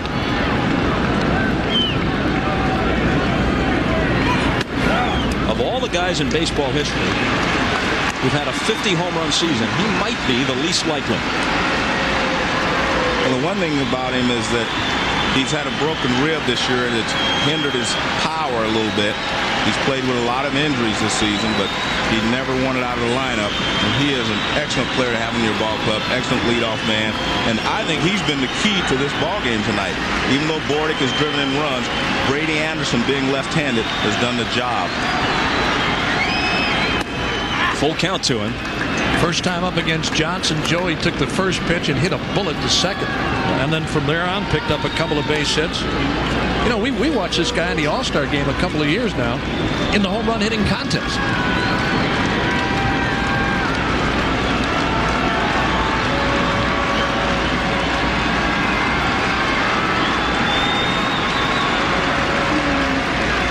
With one out, Bordick is going. That keeps them out of the double play, possibly, although the ball will slowly hit. And Cora takes care of Anderson.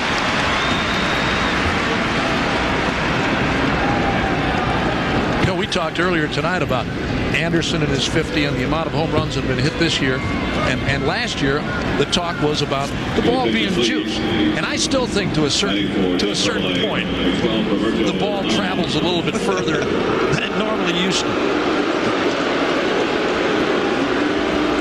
Here's the reception for Roberto Alomar with the right-hander in the game. He'll bat for Rebele and then be in for defense.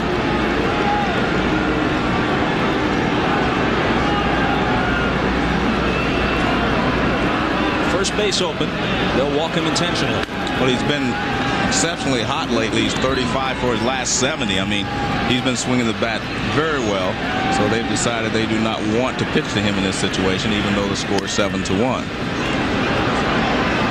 And now they'll get B.J. Surhoff in there with Eric Davis due next. But they also have Spoljoric ready for B.J.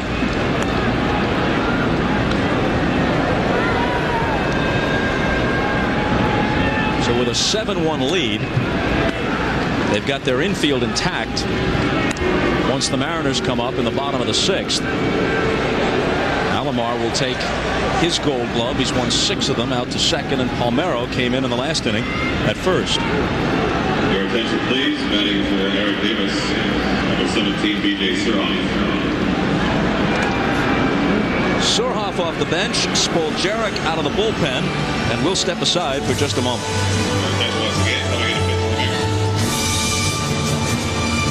I'm on. Well, there's a reason why Davey Johnson has the highest winning percentage among active managers. Good teams haven't hurt with the Mets and Cincinnati and here, but he knows what he's doing, and his strategy has paid off. And he's not afraid to make a decision, as you mentioned at the beginning of the ballgame. He made up his mind how he was going to attack Randy Johnson tonight, and he did that. Even though the players he put in did not do as much damage as you might expect, but he still had made up his mind what he was going to do, and he stuck with it. Surhoff to the plate. Spoljoric out of the bullpen. While he was in there, Eric Davis struck out twice, but delivered a high chopper over Blauer's head with the infield pulled in that produced 2 runs in the 5th. Part of a 4-run inning for Baltimore. And even Rebele, Bob, with that big sacrifice bunt with 2 strikes on him against Johnson. Keep playing the game.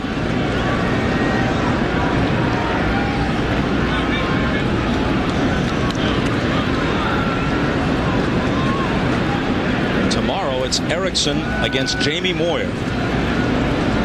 And it really takes something out of a club when they lose at home. Of course, the game isn't over, but they're down by 6. When they lose at home with not just their ace, but with one of the most dominating pitchers of the generation. When that card is taken away from you right off the bat in a best 3 of 5, it takes a lot to battle back.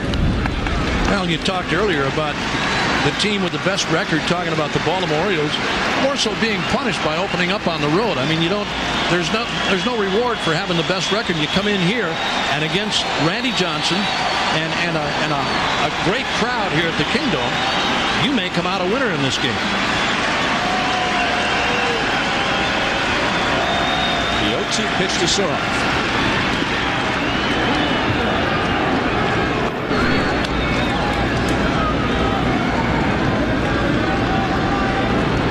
I talked to Surhoff before the game tonight, Bob, about being pulled out of the lineup. He said, hey, I'd like to play against Randy Johnson. I'm not afraid to hit against him.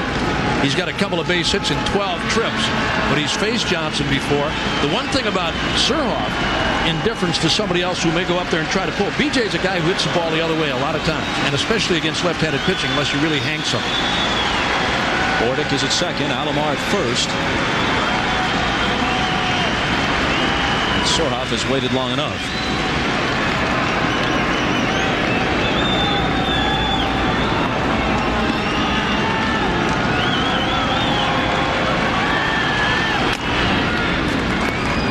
Still 1-2. The Orioles got a run on a Bordick double in the third. Edgar Martinez tied it with a solo homer off Mike Mussina in the bottom of the fourth. But then Baltimore scored 4 times in the fifth, 2 more here in the sixth, to lead 7-1.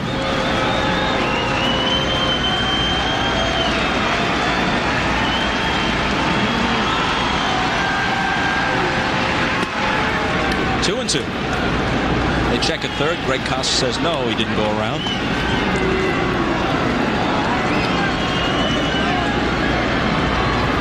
Well, they try to get him to chase sliders off the plate. So far, BJ has been able to hold up.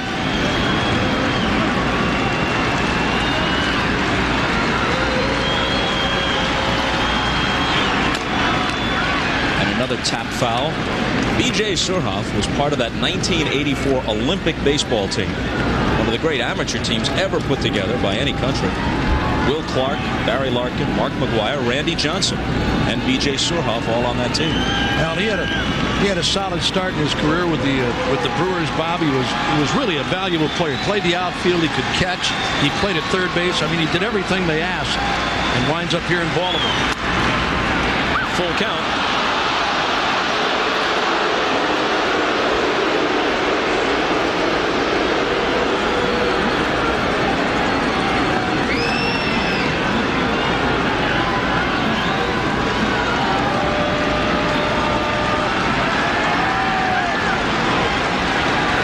Go, and here it comes.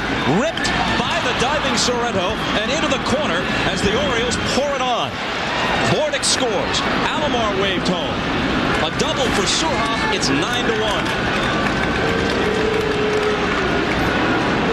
Well, they tried to get him to chase breaking balls off the plate. He wouldn't do it. And 3-2, he tries to throw a strike with it, and he gets it in the middle of the plate, and BJ rips it down the right field line. There's a breaking ball right in the middle of the plate, and he rips it past Sorrento into the corner, and he drives in 2 runs as Alomar, on the move with the pitch, was able to score from first base as well.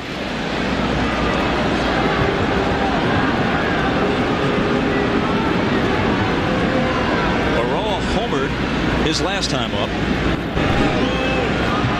for the 5th and final run off Johnson.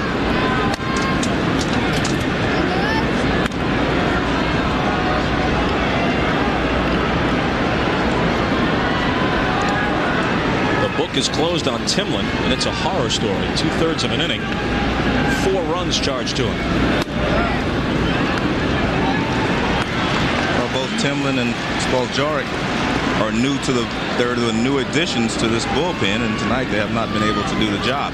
A 5-1 lead is not insurmountable. It's starting to get way out of hand now. And a couple of grand slams, you're right back in it.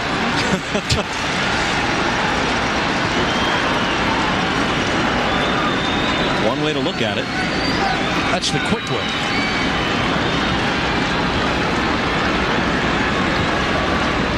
A ball and 2 strikes to Baroa. The count evens. There's Bob Wells up in the Seattle bullpen. Well, now he would be the fourth guy used by Piniella tonight.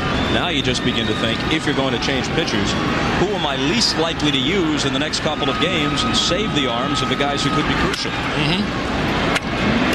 Wilson off with a mask. Sorrento in from first, and it's the catcher Wilson to finally end the second consecutive 4-run inning for Baltimore. They're cruising 9-1.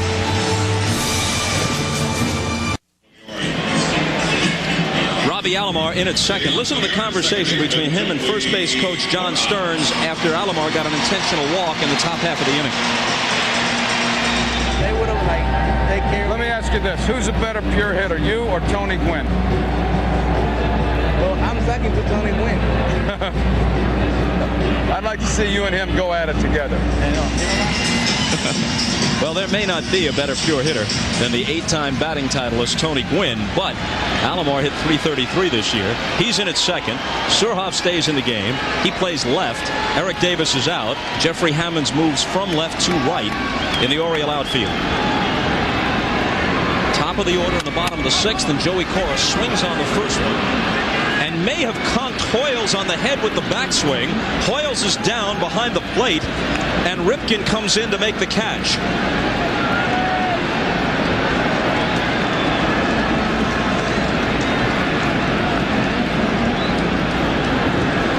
Man, you know the perils behind the plate. Yeah, and you know, you see it happen every once in a while with those hitters that have that tremendous backswing, and Cora's one. Here's another look. He hits a pop-up on the infield. Now watch the backswing. Watch the backswing. All the way around, bam, right in the back of the head. Ooh. Ooh. Well, a lot of catchers wear a helmet now, and he has a helmet on. Yeah, he's got it on. And you know, Joe, a lot of catchers today have gone to that hockey-style catching mask, and it seems to absorb more shock than a regular batting helmet. Again, he really that was a good hit. I mean, that was a really big shot, and Hoyles went down immediately, and hopefully he's going to be all right. Is he cut? He may be cut. Ooh, gosh, yeah, he is. Boy, he got popped on top of the head, and he may have to come out of the game here. I mean, anytime you get a cut up there, and not to the point that it's really a serious cut, but it's a head cut, and they bleed a lot. And hopefully he's going to be all right. I've had it happen a couple of times, and it's bad. It really is bad. And he took as good a one as you can get. And there's nobody feels any worse than the hitter that does it. And normally, except for the guy it was done to. No, yeah, but I'm saying, normally, Bob, when you face the hitter would be second into that equation. Well, it depends. If you hit the guy really good, it stings your hands too. But no, you know hitters in the league that have that bad backswing, and normally, if you remember, you move back a step, you get out of the way. Sometimes you forget, and in a case like this. Obviously the worst scenario. I mean, he comes around, and I mean, there's a lot of bat speed behind him yet when he conked Hoyles, and he's down and out of the game. He never lost consciousness, but you could see there was a lot of speed on that bat as it zipped back behind him. There's Lenny Webster, who's been bothered by a sore right elbow. Davey Johnson said he would probably catch tomorrow. Well, he's in there now in place of Hoyles, and hopefully Chris is going to be all right. Let's get a report for you as quickly as we can out of the Oriole clubhouse.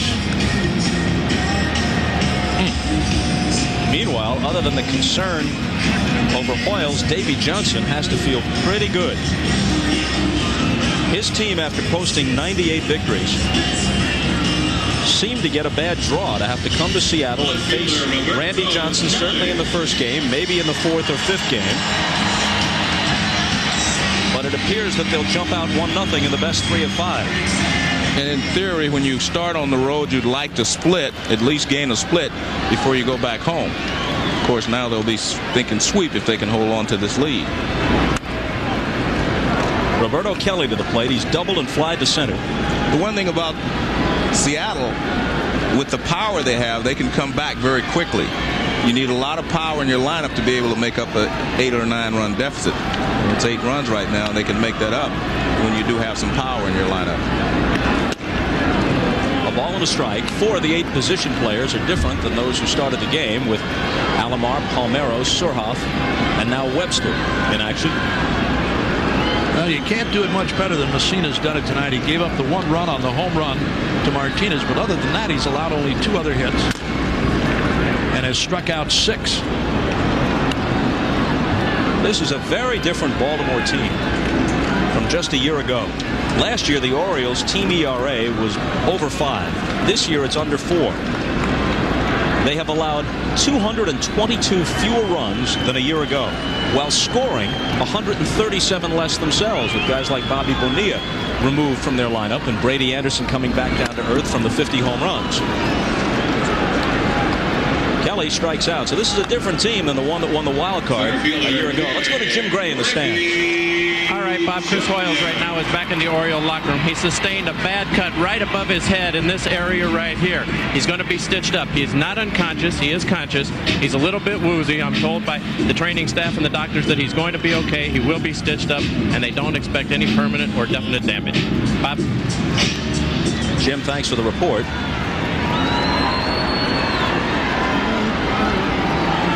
Here's Griffey, who's 0 for 2. Taking nothing away from Griffey, who would be one of the great players in the game in any era. Or Mark McGwire, who hit 58 home runs this year. These modern-day home run hitters are launching them in a different atmosphere than a generation or 2 ago. All the conditions favor the hitters as almost never before in big league history. Almost never before. Mussina throws him out. He works another 1-2-3 inning, and we'll pick up on that point when we return after 6. 9-1 Baltimore.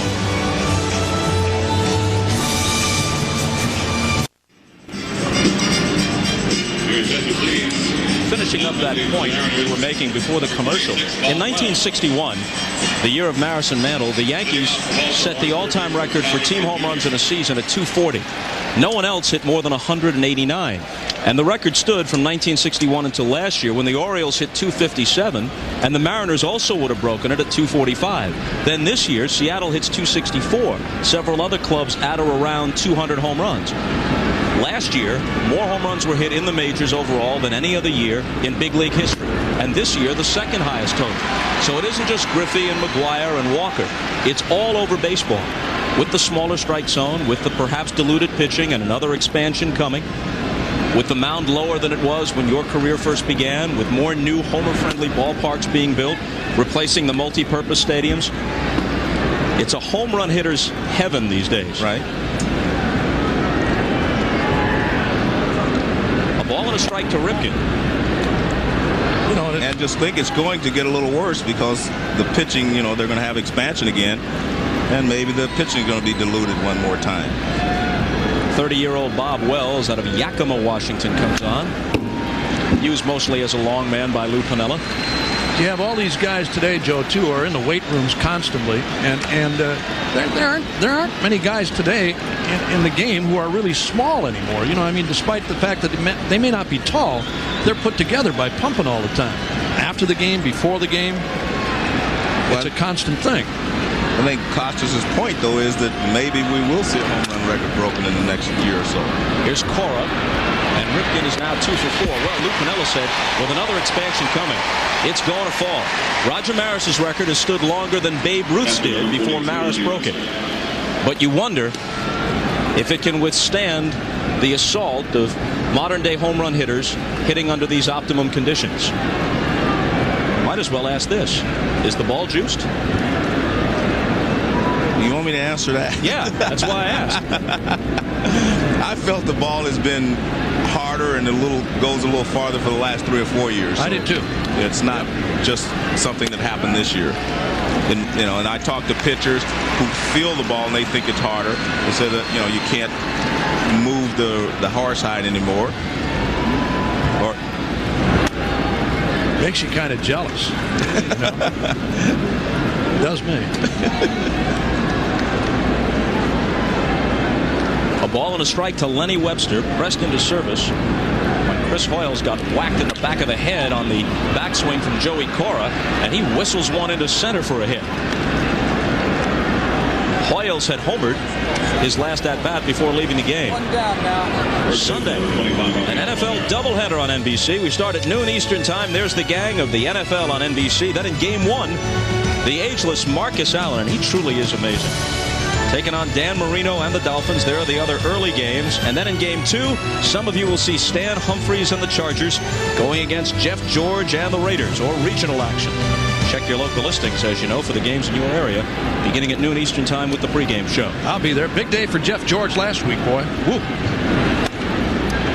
Swing and a miss by Palmeiro. With Webster down at first, we might point out tomorrow is an afternoon game. We don't know what kind of condition Chris Hoiles is going to be in. So if Webster has to start the game, the only reserve catcher would be B.J. Surhoff, who was a catcher early in his career with the Brewers. He's very capable, Bob. Really is. He does a good job behind the plate. As a matter of fact, that was his primary job when he first joined Milwaukee. But he's very versatile. Good at third base. He did that for the Orioles some last year. He's done a heck of a job in the outfield, too. He can catch and throw.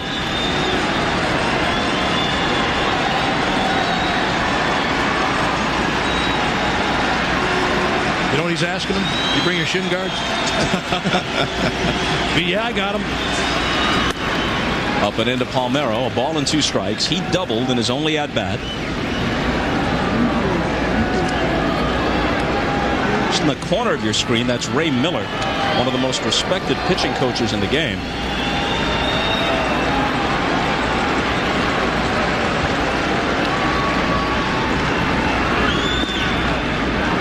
Check at third. He didn't go. 2-2. In fact, Miller was courted by Lou Piniella here, but decided to go back to Baltimore. That's not Ray Miller. That's not Ray. Where'd Ray go? Yeah, where is he? I don't think that was Ray Miller sitting there a minute ago. I think he'd be closer down. It was the Ray Miller impersonator. Yeah. He'd be down closer to Davy Johnson. It was the Ray Miller with a mustache. It's a look-alike. What do you say? Leave it at that. Hey, it's not Ray Miller, that's what. He's sitting close to Johnson today because it's 9-1. Everything's going good. Yeah, Mussina's pitching great. There he is. There he is in Miller. the shadows. If they were struggling a little bit, that would have been Ray Miller down at the other end. There's Andy Etchebarren. One-time Twins manager, speaking of Miller, and the pitching coach in Pittsburgh and in Baltimore, now back in Baltimore for a second tour.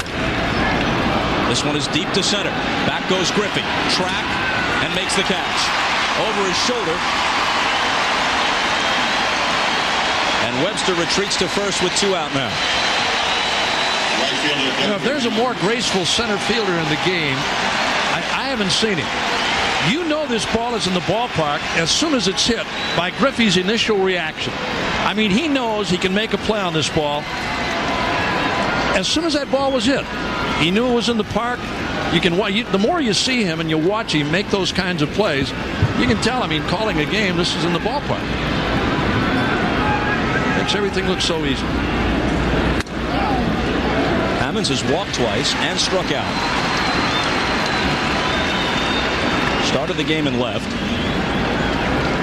Then moved to right when Surhoff came in. He, like many others, with the 24 in honor of Eric Davis on the batting helmet. Davis's number the same as the man many compared him to when he first broke in, Willie Mays.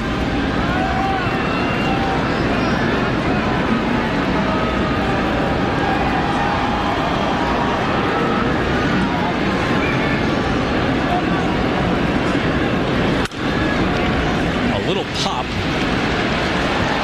and Sorrento finishes the Baltimore 7th. Stretch time at the Kingdome, but they've got a long stretch to go, down by 8.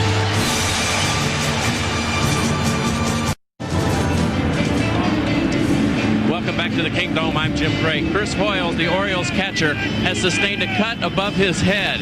He has been taken to the hospital for precautionary x-rays and a CAT scan. We are told by the Orioles training staff that it's just a small cut, no stitches are required. He's up walking around and walked on his own 2 feet out to the ambulance. They expect that if the MRI and the CAT scan go well, that he should be able to play tomorrow. Bob? Jim Gray staying on top of things for us. Thanks, Jim. Bottom of the 7th. Martinez, Rodriguez, and Buhner. But with the M's down 8, Mussina has kept things very tight. He's thrown only 74 pitches through 6. He's retired the leadoff man, Bob, in every inning. Not walked a batter, struck out 7. 3 hits, one of them a Martinez home run that briefly tied the game in the 4th.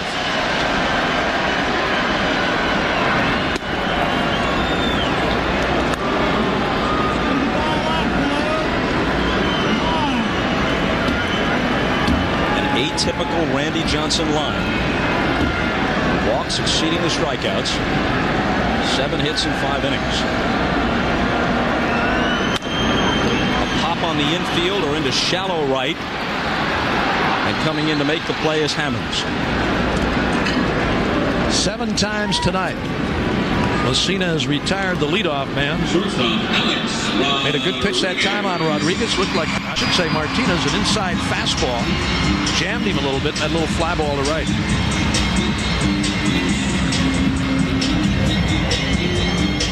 One-time nasty boy on the Cincinnati World Champions, Norm Charlton, is up.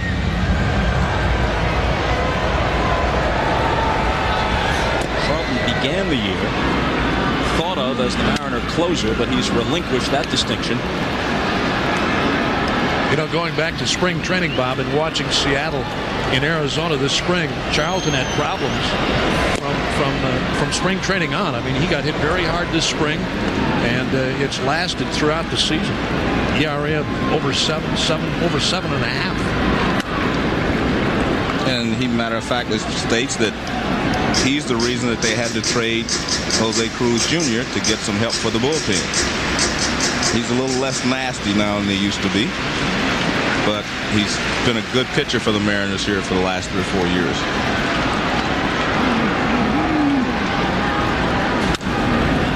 Fouled off 1 and 2. Rodriguez has struck out and singled. Well, the biggest question mark for the Mariners going into the postseason was, could a team with a bullpen this shaky make it to the World Series? 27 blown saves. That's a lot for a sub-500 team, let alone a division winner.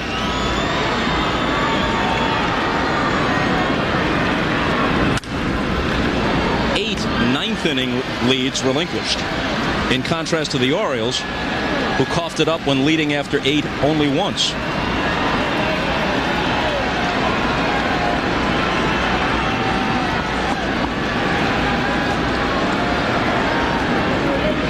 For the comparisons of the bullpen,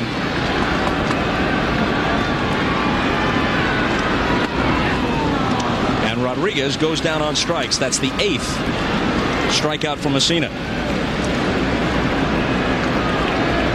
Almost eerie how quiet 59,000 people can be, especially when contrasted to how loud they were at the start of the game. Our coverage of the playoffs continues Friday in primetime, 8 Eastern, 5 Pacific. We'll switch to the National League. Game 3 from San Francisco, Marlins and Giants. Florida wins the first 2 at home. Bobby Bonilla, Barry Bonds and company. That's game 3 of the Marlins and the Giants, Friday, 8 Eastern, 5 Pacific. For the second straight day, the Marlins win by a run, and they do it in their last at-bat. Braves pounded the Astros. Buhner pops one wide of first down the line toward the bullpen, and it falls untouched. on Friday should be 2 former Chicago White Sox opposing each other. Alex Fernandez for the Marlins and Wilson Alvarez for the San Francisco Giants. Gary Sheffield today with a big day, Joe. Did you see that home run he hit? What a rocket. Woo. Then scored the winning run.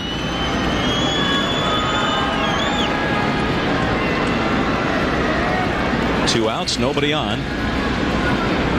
And Mussina ahead of Buhner 0-2. And this one is belted to left. Goodbye.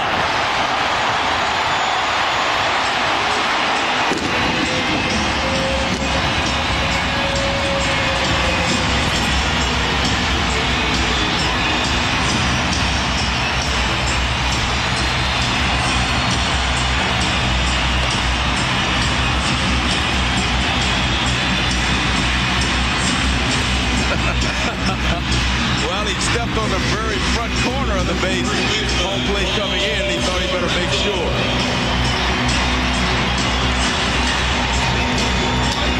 Well, Mussina's been getting him out with the high fastball all evening, and he may have lost half a foot on his fastball, and Buhner was able to catch up with that high fastball and hit it out of the ballpark.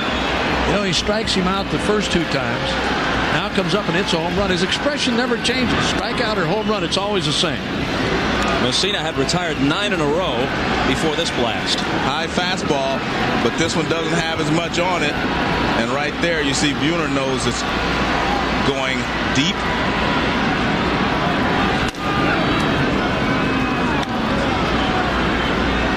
Look at Mussina. He's getting the return throw from Lenny Webster. He says, my fault. Well, they wanted the fastball up a little bit more, and he didn't get it up as much as he wanted, and Buhner made him pay for it.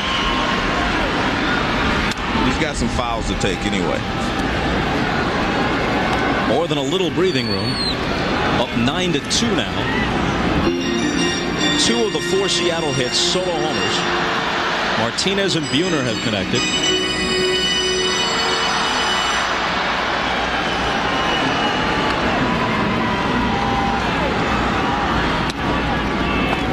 Baroa and Hoyles have home runs for Baltimore.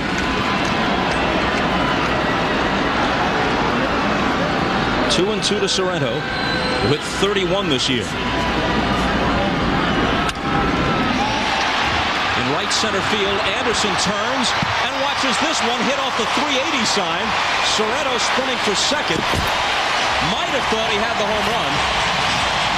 Didn't quite get out. He settles for the double.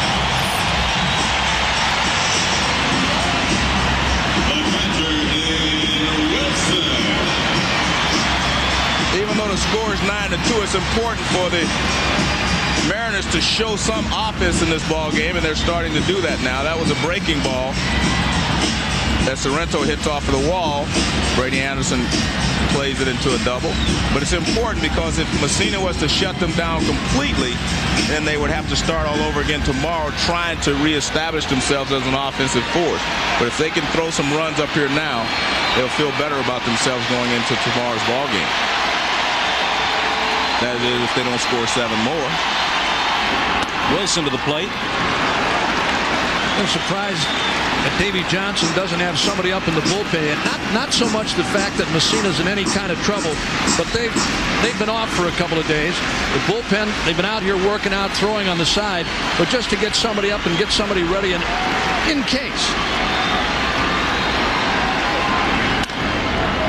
Foul ball. Mussina getting his pitches up a bit now. Well, let's remember that he's thrown, close to 100 pitches by now. And you do start to lose a little velocity on your fastball, a little less snap on the breaking ball. All those things happen. It's just a natural progression during a ball game. And they've seen him 3 times in this ball game. A ball and 2 strikes now to Wilson. After 2 out, Buhner homered. Sorrento nearly made it back-to-back, doubling off the right center field wall.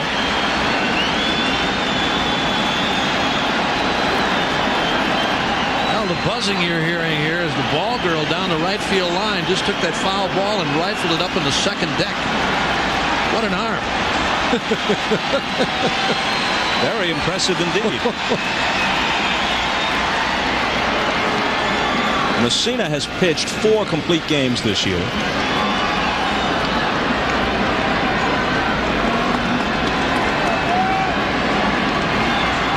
With a bullpen like Baltimore's, many games a guy like Mussina could finish. He isn't asked to finish. Wilson waves weakly at it. That's 9 strikeouts for Mussina through 7. And a 9-2 Baltimore lead in Game 1.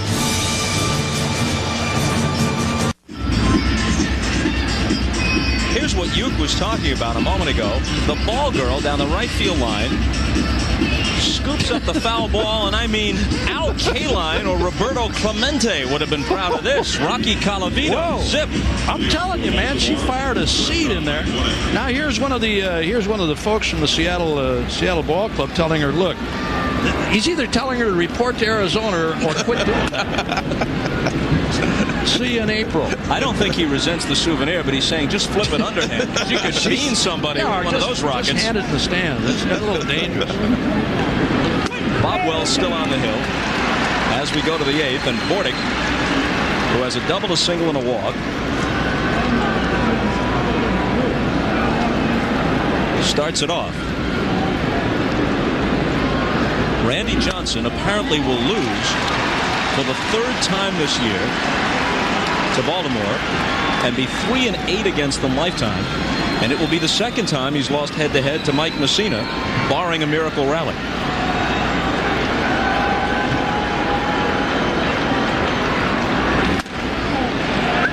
And a called strike 3. Bordick sits down, retired for the first time tonight.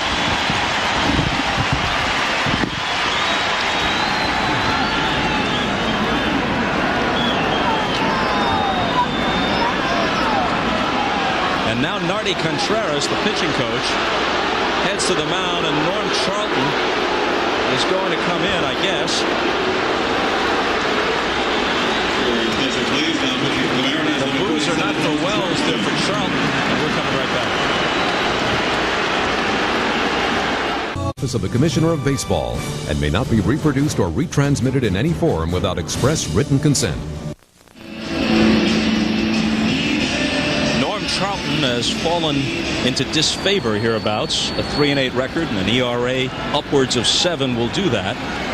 But Lou Piniella says that while Charlton is no longer his closer, he's a situational guy, a batter or two when you get a lefty-lefty matchup. And now with Anderson at the plate and Alomar and Surhoff now in the lineup, you've got 3 straight left-handed batters, since Alomar, the switch hitter, can't hit right-handed right now because of a sore shoulder. So he might as well let Charlton stay sharp or get sharp against these lefties.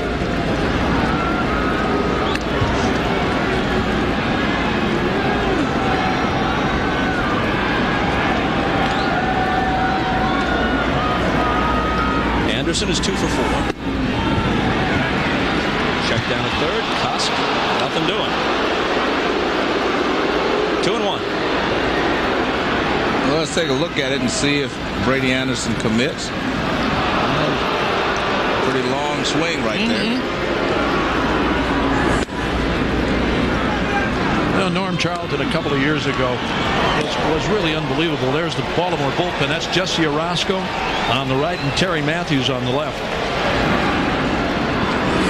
Anderson cuts on the 3-1. Another chance for Sorrento from foul territory. He throws to Charlton for the out. I'm going to say Charlton a couple of years ago when he was rescued by Lou Piniella, and that's really why Piniella is stuck with him too. He did a great job back in 1995, and without him, Seattle wouldn't have went to the playoffs by any means. Yeah. And as he explained to us before the game, Bob, and you just alluded to it, the fact that he's going to be a situational guy once in a while to bring him in against the left-hander. Roberto Alomar does not receive a cordial welcome anywhere in the American League, except, of course, at Camden Yards. It's not the torrent of boos which greeted him a year ago, but many still recall the incident with John Hirschbeck. Unfortunate, because as horrible as it wasn't typical of Alomar in any way. You always hate to see the best players, your marquee players, have something like that follow them around for the remainder of their careers. This is the 6th straight time Alomar has topped 300, but 333 is a career high.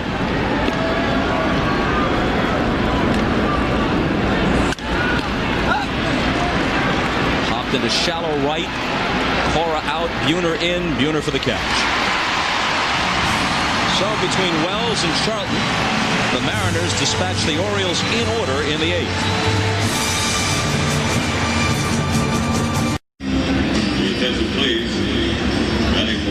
Mike Mussina rose to the occasion for the Orioles tonight. Jesse Orozco seeing another postseason. He was on the mound in '86 when the Mets finished off Houston in a great LCS. Finished off the Red Sox in an unbelievable World Series. Brent Gates now will bat for Mike Flowers, who struck out both times he hit tonight.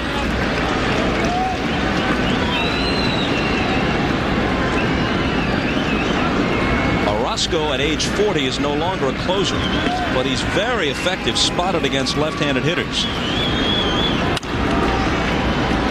Shallow right field, sprinting in is Hammonds and going out is Alomar, and Alomar will make the catch. Orozco was 6-3 this year with an ERA of 2.32. Well, it's turned quiet here with the Mariners trailing 9-2. But over the last couple of years, Joe, this has become, almost out of nowhere, a baseball town. Right. This was a dying franchise. They were in danger of losing the team. Seldom approached 2 million in attendance, let alone 3. They drew 3.2 million this year. The new ballpark just across the street is already under construction. They say they'll be ready by mid-1999 with a retractable roof.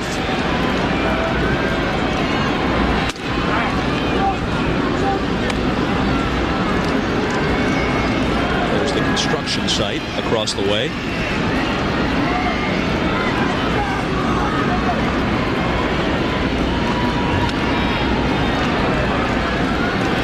Pitch to Cora, punches one into right field. Hammonds will not get it. He had him played very shallow. Cora with a wide turn at first, but he holds there with his team trailing by 7.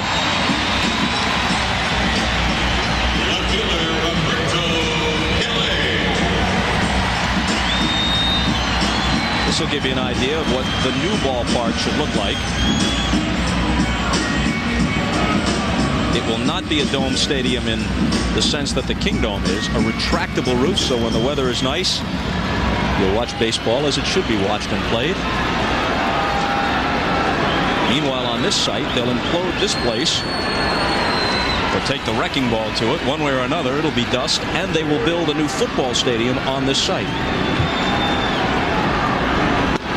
Well, it'll really test to see how the offense and defense are playing at that time.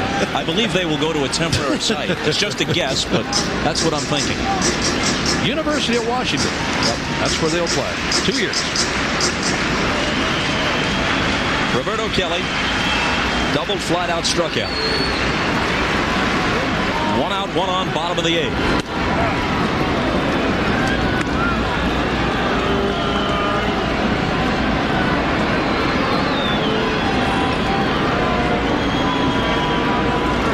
Those of you who are fans of construction and destruction, we're informed that they will not implode the place. They'll take the wrecking ball to it. Afraid of possible damage to nearby surrounding buildings, is what including the new ballpark for the Mariners.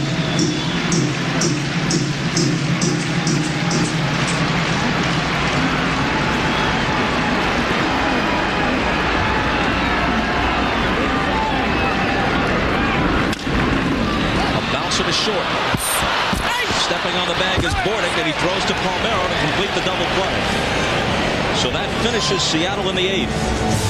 The Orioles are an inning away from jumping out in front in this series. Words are, "Hey, Beer Man," and by UPS, moving at the speed of business. Night has fallen over the Emerald City. Back inside, Brent Gates, who pinch hit for Blowers in the 8th, stays in the game and plays 3rd. Charlton back to work against Surhoff.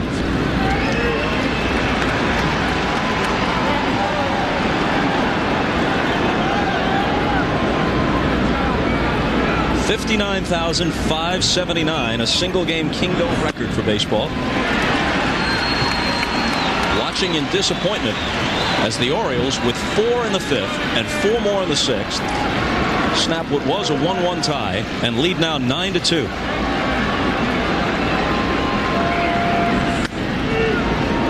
Surhoff came off the bench and hit for Davis, delivering a couple of runs with a double down the right field line in the 6th.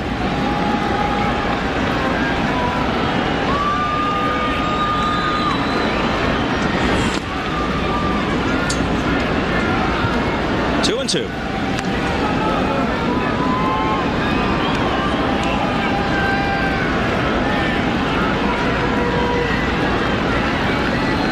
Top half of the 9th.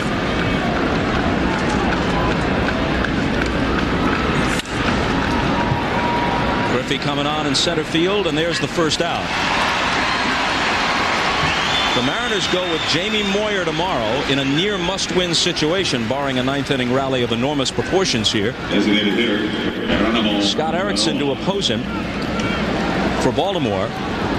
3 straight left-handers used by Piniella. Joe, he puts Moyer in between the 2 hard throwers, Johnson and Fasaro. Try and change things up on the Orioles a little bit. Right, and Moyer's had a lot of success against the Orioles, and they figured if Fasaro's better on the natural turf with his sinker in Baltimore, well, that's the reason that he's chosen to go in that direction. But it's interesting, before the game, we were all wondering, Baltimore kind of struggled to the finish line, so to speak, and we were wondering if they could pick it up and rebound, and so far they have. And remember, Davey Johnson talked about that. He said that he would have liked for his offense to have finished a little bit stronger, but in this ball game they've been able to produce 9 runs for him. He called it a whole new season, Joe. He said, and it really is. I mean, forget about the regular season. It's a whole new game now. 5 games, best of 5, and you go on from there. 2-1 now to Baroa with Ripken on deck. And let's get back to what we were talking about earlier in the game. This guy has meant so much to the Orioles and to baseball, and he is rightly held in such high regard as a player that to question him in any way almost seems like a sacrilege. And yet the question has come up perhaps more legitimately than ever this year, because it isn't just a matter of rest. He acknowledges that this is the most serious injury over the long term that he's faced during this streak. His back bothering him. And a lot of people think that Cal should have been rested down the stretch. He says that only extended rest would have helped his back. Baroa hammering one into right center field. Griffey chasing after it, and Ken's got it. The point that Cal made to us was, if a day or 2 or 3 or 4 would have improved the condition of his back, yes, he would have sat. But only an extended rest would have done it, and he never felt there was time with the pennant race not decided, at least what passes for a pennant race in the American League East this year, where the wild card was just as good as the winning the division, but they thought it meant something. With the pennant race not decided, he never felt there was a 2-week stretch where he could pull himself out. What do you think, Joe? There is his 3rd base hit of the night, by the way, and this is his first multiple hit game in almost a month. Well, you can never criticize a guy for wanting to play, but let's look at it from the other side. We'll take a look at this. A fastball by Charlton, and he hits it right back through the middle. He's hit everything to the right side today. A couple of balls to the right side off of Johnson, and here again off Charlton here in the ninth. Look at it from the other side.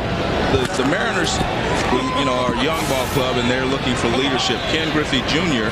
took some time off, even though he was in this so-called chase that Roger Maris's record. He took some time off and told his teammates he only cares about winning a ring. That showed some leadership, and I don't think anyone on the Mariners will ever question Griffey again or in the future about his personal goals or what he's trying to do, because he's proved that the only thing important to him is, the ring. Now, this ball has popped into foul ground. Sorrento's going to squeeze it to end the inning, but we'll pick up on your point when we come back for the bottom half of the ninth. After 8.5, it's 9-2.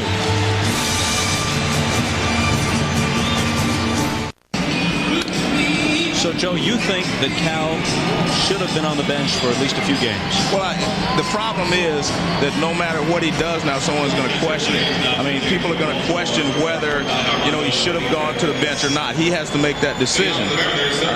From a teammate standpoint, you'd like for him to be healthy for the playoffs in the World Series. If he feels like he can't get healthy in that short period of time, I guess he's the only one that knows the answer to that. He felt that playing through it gave him as good a chance to be close to 100% as sitting for just a few days as opposed to an extended. To keep the streak going. The guy's a player. This is his life. This is his game. He wanted to be there when they clinched it and won it. He was there. He started to take a few innings off in the series in Milwaukee. But I mean, there have been some articles written about Ripken that he was doing this for personal gain, which I think is a bunch of trash. I really do. I mean, this guy's been around long enough where he knows it's time to take himself out of the game. He'd do it. Griffey against Armando Benitez, who is on to finish it up for Baltimore. Well, with what Ripken has represented, with the career that he has had and the way he has comported himself, he has earned the benefit of every doubt. And there's this point to be made.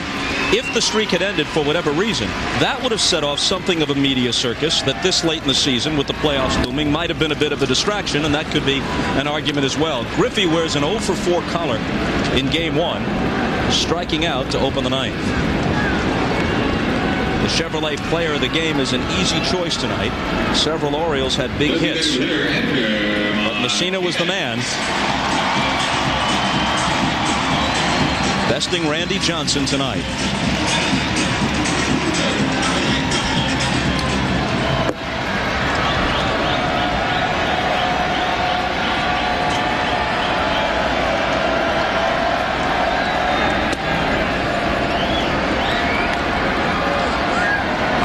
Benitez in there now.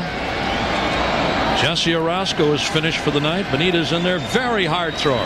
Very hard thrower. Martinez 1 for 3. The one hit was a home run. Just to cap it off, and for the sake of perspective, Cal approaching 2,500 consecutive games. 2478. Next longest active streak, Craig Biggio of the Astros, 381. Cal's played in almost that many straight since he broke the record 2 years ago.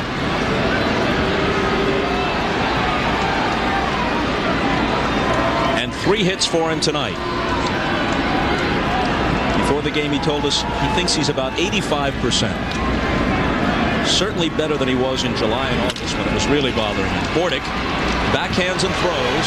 Palmeiro short hops it, and there's the second out. Well, you talk about a beautiful bullpen. I mean, to bring this guy in as a setup guy, and with Randy Myers, we talked about him earlier today, 44 out of 45 times.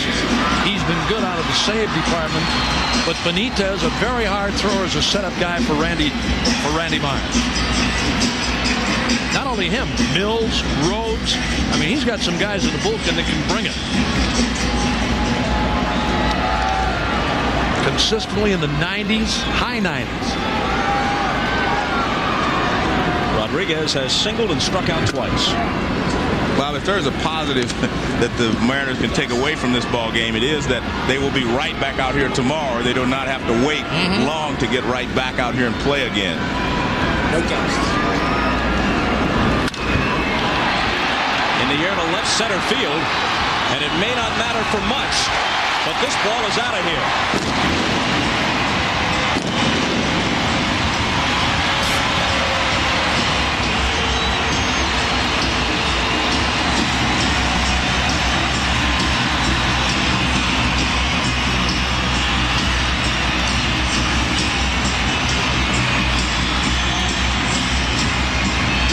Much to do with the outcome of the ball game, but again, I think psychologically it helps the Mariners that they're able to score some runs. This is a 96-mile-an-hour fastball, and he just turns it around. It's on the inside part of the plate, and he hits it straight away center field. But it does do them some good just to score some runs.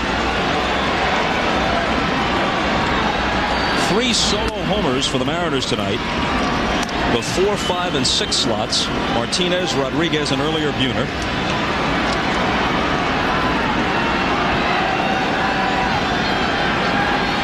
9-3 with 2 out of the 9th.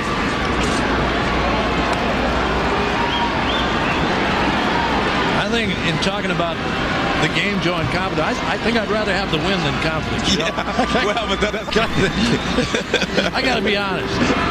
Give me the win. You can have the confidence. Well, you can't get the win, so the only thing left is the confidence. Well, the Orioles were the best team in the league this year with 98 wins. The first half of the season, they were probably the best team in baseball when they sprinted out 45 and 19. And they don't just get past Randy Johnson tonight. They hammer the Mariners in Game 1 at the Kingdom. 2-2.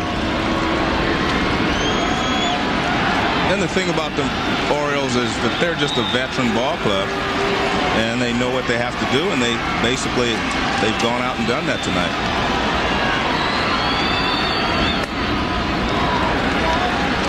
Full count.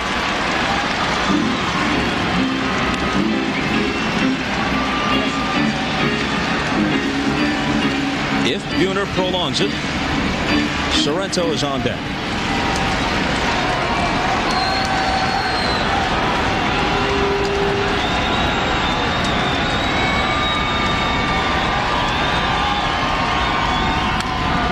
Squib foul.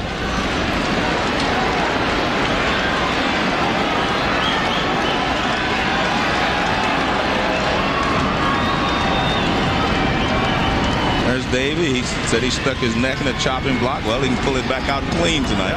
Feeling pretty good. Yes, he does. Once again on 3-2. And he walked it. Davey Johnson and Lou Piniella have more than a bit in common. Both worked for Marge Schott. Piniella won a world championship in Cincinnati. Johnson, a division title. Each managed in the pressure cooker of New York, although Piniella did it for Steinbrenner. Well, Davey won the world championship in 1986 with the Mets. Each has been successful wherever he's gone. Randy Myers got up. Well, this is an injury timeout, so to speak. He's taking the umpire with him. He wants to ask if Benitez is all right. That way he will not be charged with a time, charged with a time going to the mound. So he wants to check and see if he's okay. And that's why the umpire goes along. Or 97 and 96 mile an hour fastballs. I'd assume he was okay. If this guy is really in bad shape, so are the hitters. If the presents itself, you think he wants Myers to face just one hitter just to stay sharp after a few off days? Obviously nothing close to a save situation. Well, you're going to be back out here tomorrow, and I would say he may get some work tomorrow. Save him for tomorrow. Ball outside to Sorrento. He doesn't look like he's hurting right there. I mean, that was gas. Randy Myers, 44 out of 45 tries. There's a strike.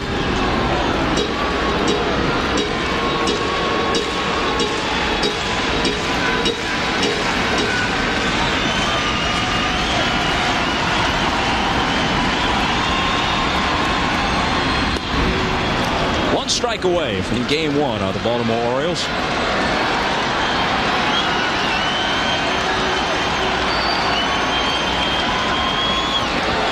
Sorrento had a double his last time, off the wall in right center, narrowly missing a home run. He's 1 for 3 for the night.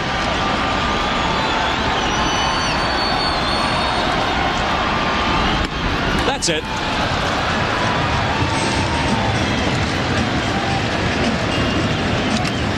A run in the ninth on the Rodriguez homer. But Mussina and the Orioles win game one 9-3. NBC's coverage of the playoffs continues Friday at 8 Eastern Time, 5 Pacific, as the Florida Marlins battle the Giants in Game 3 of their division series from San Francisco. Now coming up after your late local news, The Tonight Show with Jay Leno. The guests include David Caruso and Janine Garofalo. For Jim Gray, Joe Morgan, and Bob Euchert, our thanks to Elliot Kalb and Jeff Sleet in the booth, David Neal, John Gonzalez, Andy Rosenberg, and the guys in the truck. I'm Bob Costas. 59,000.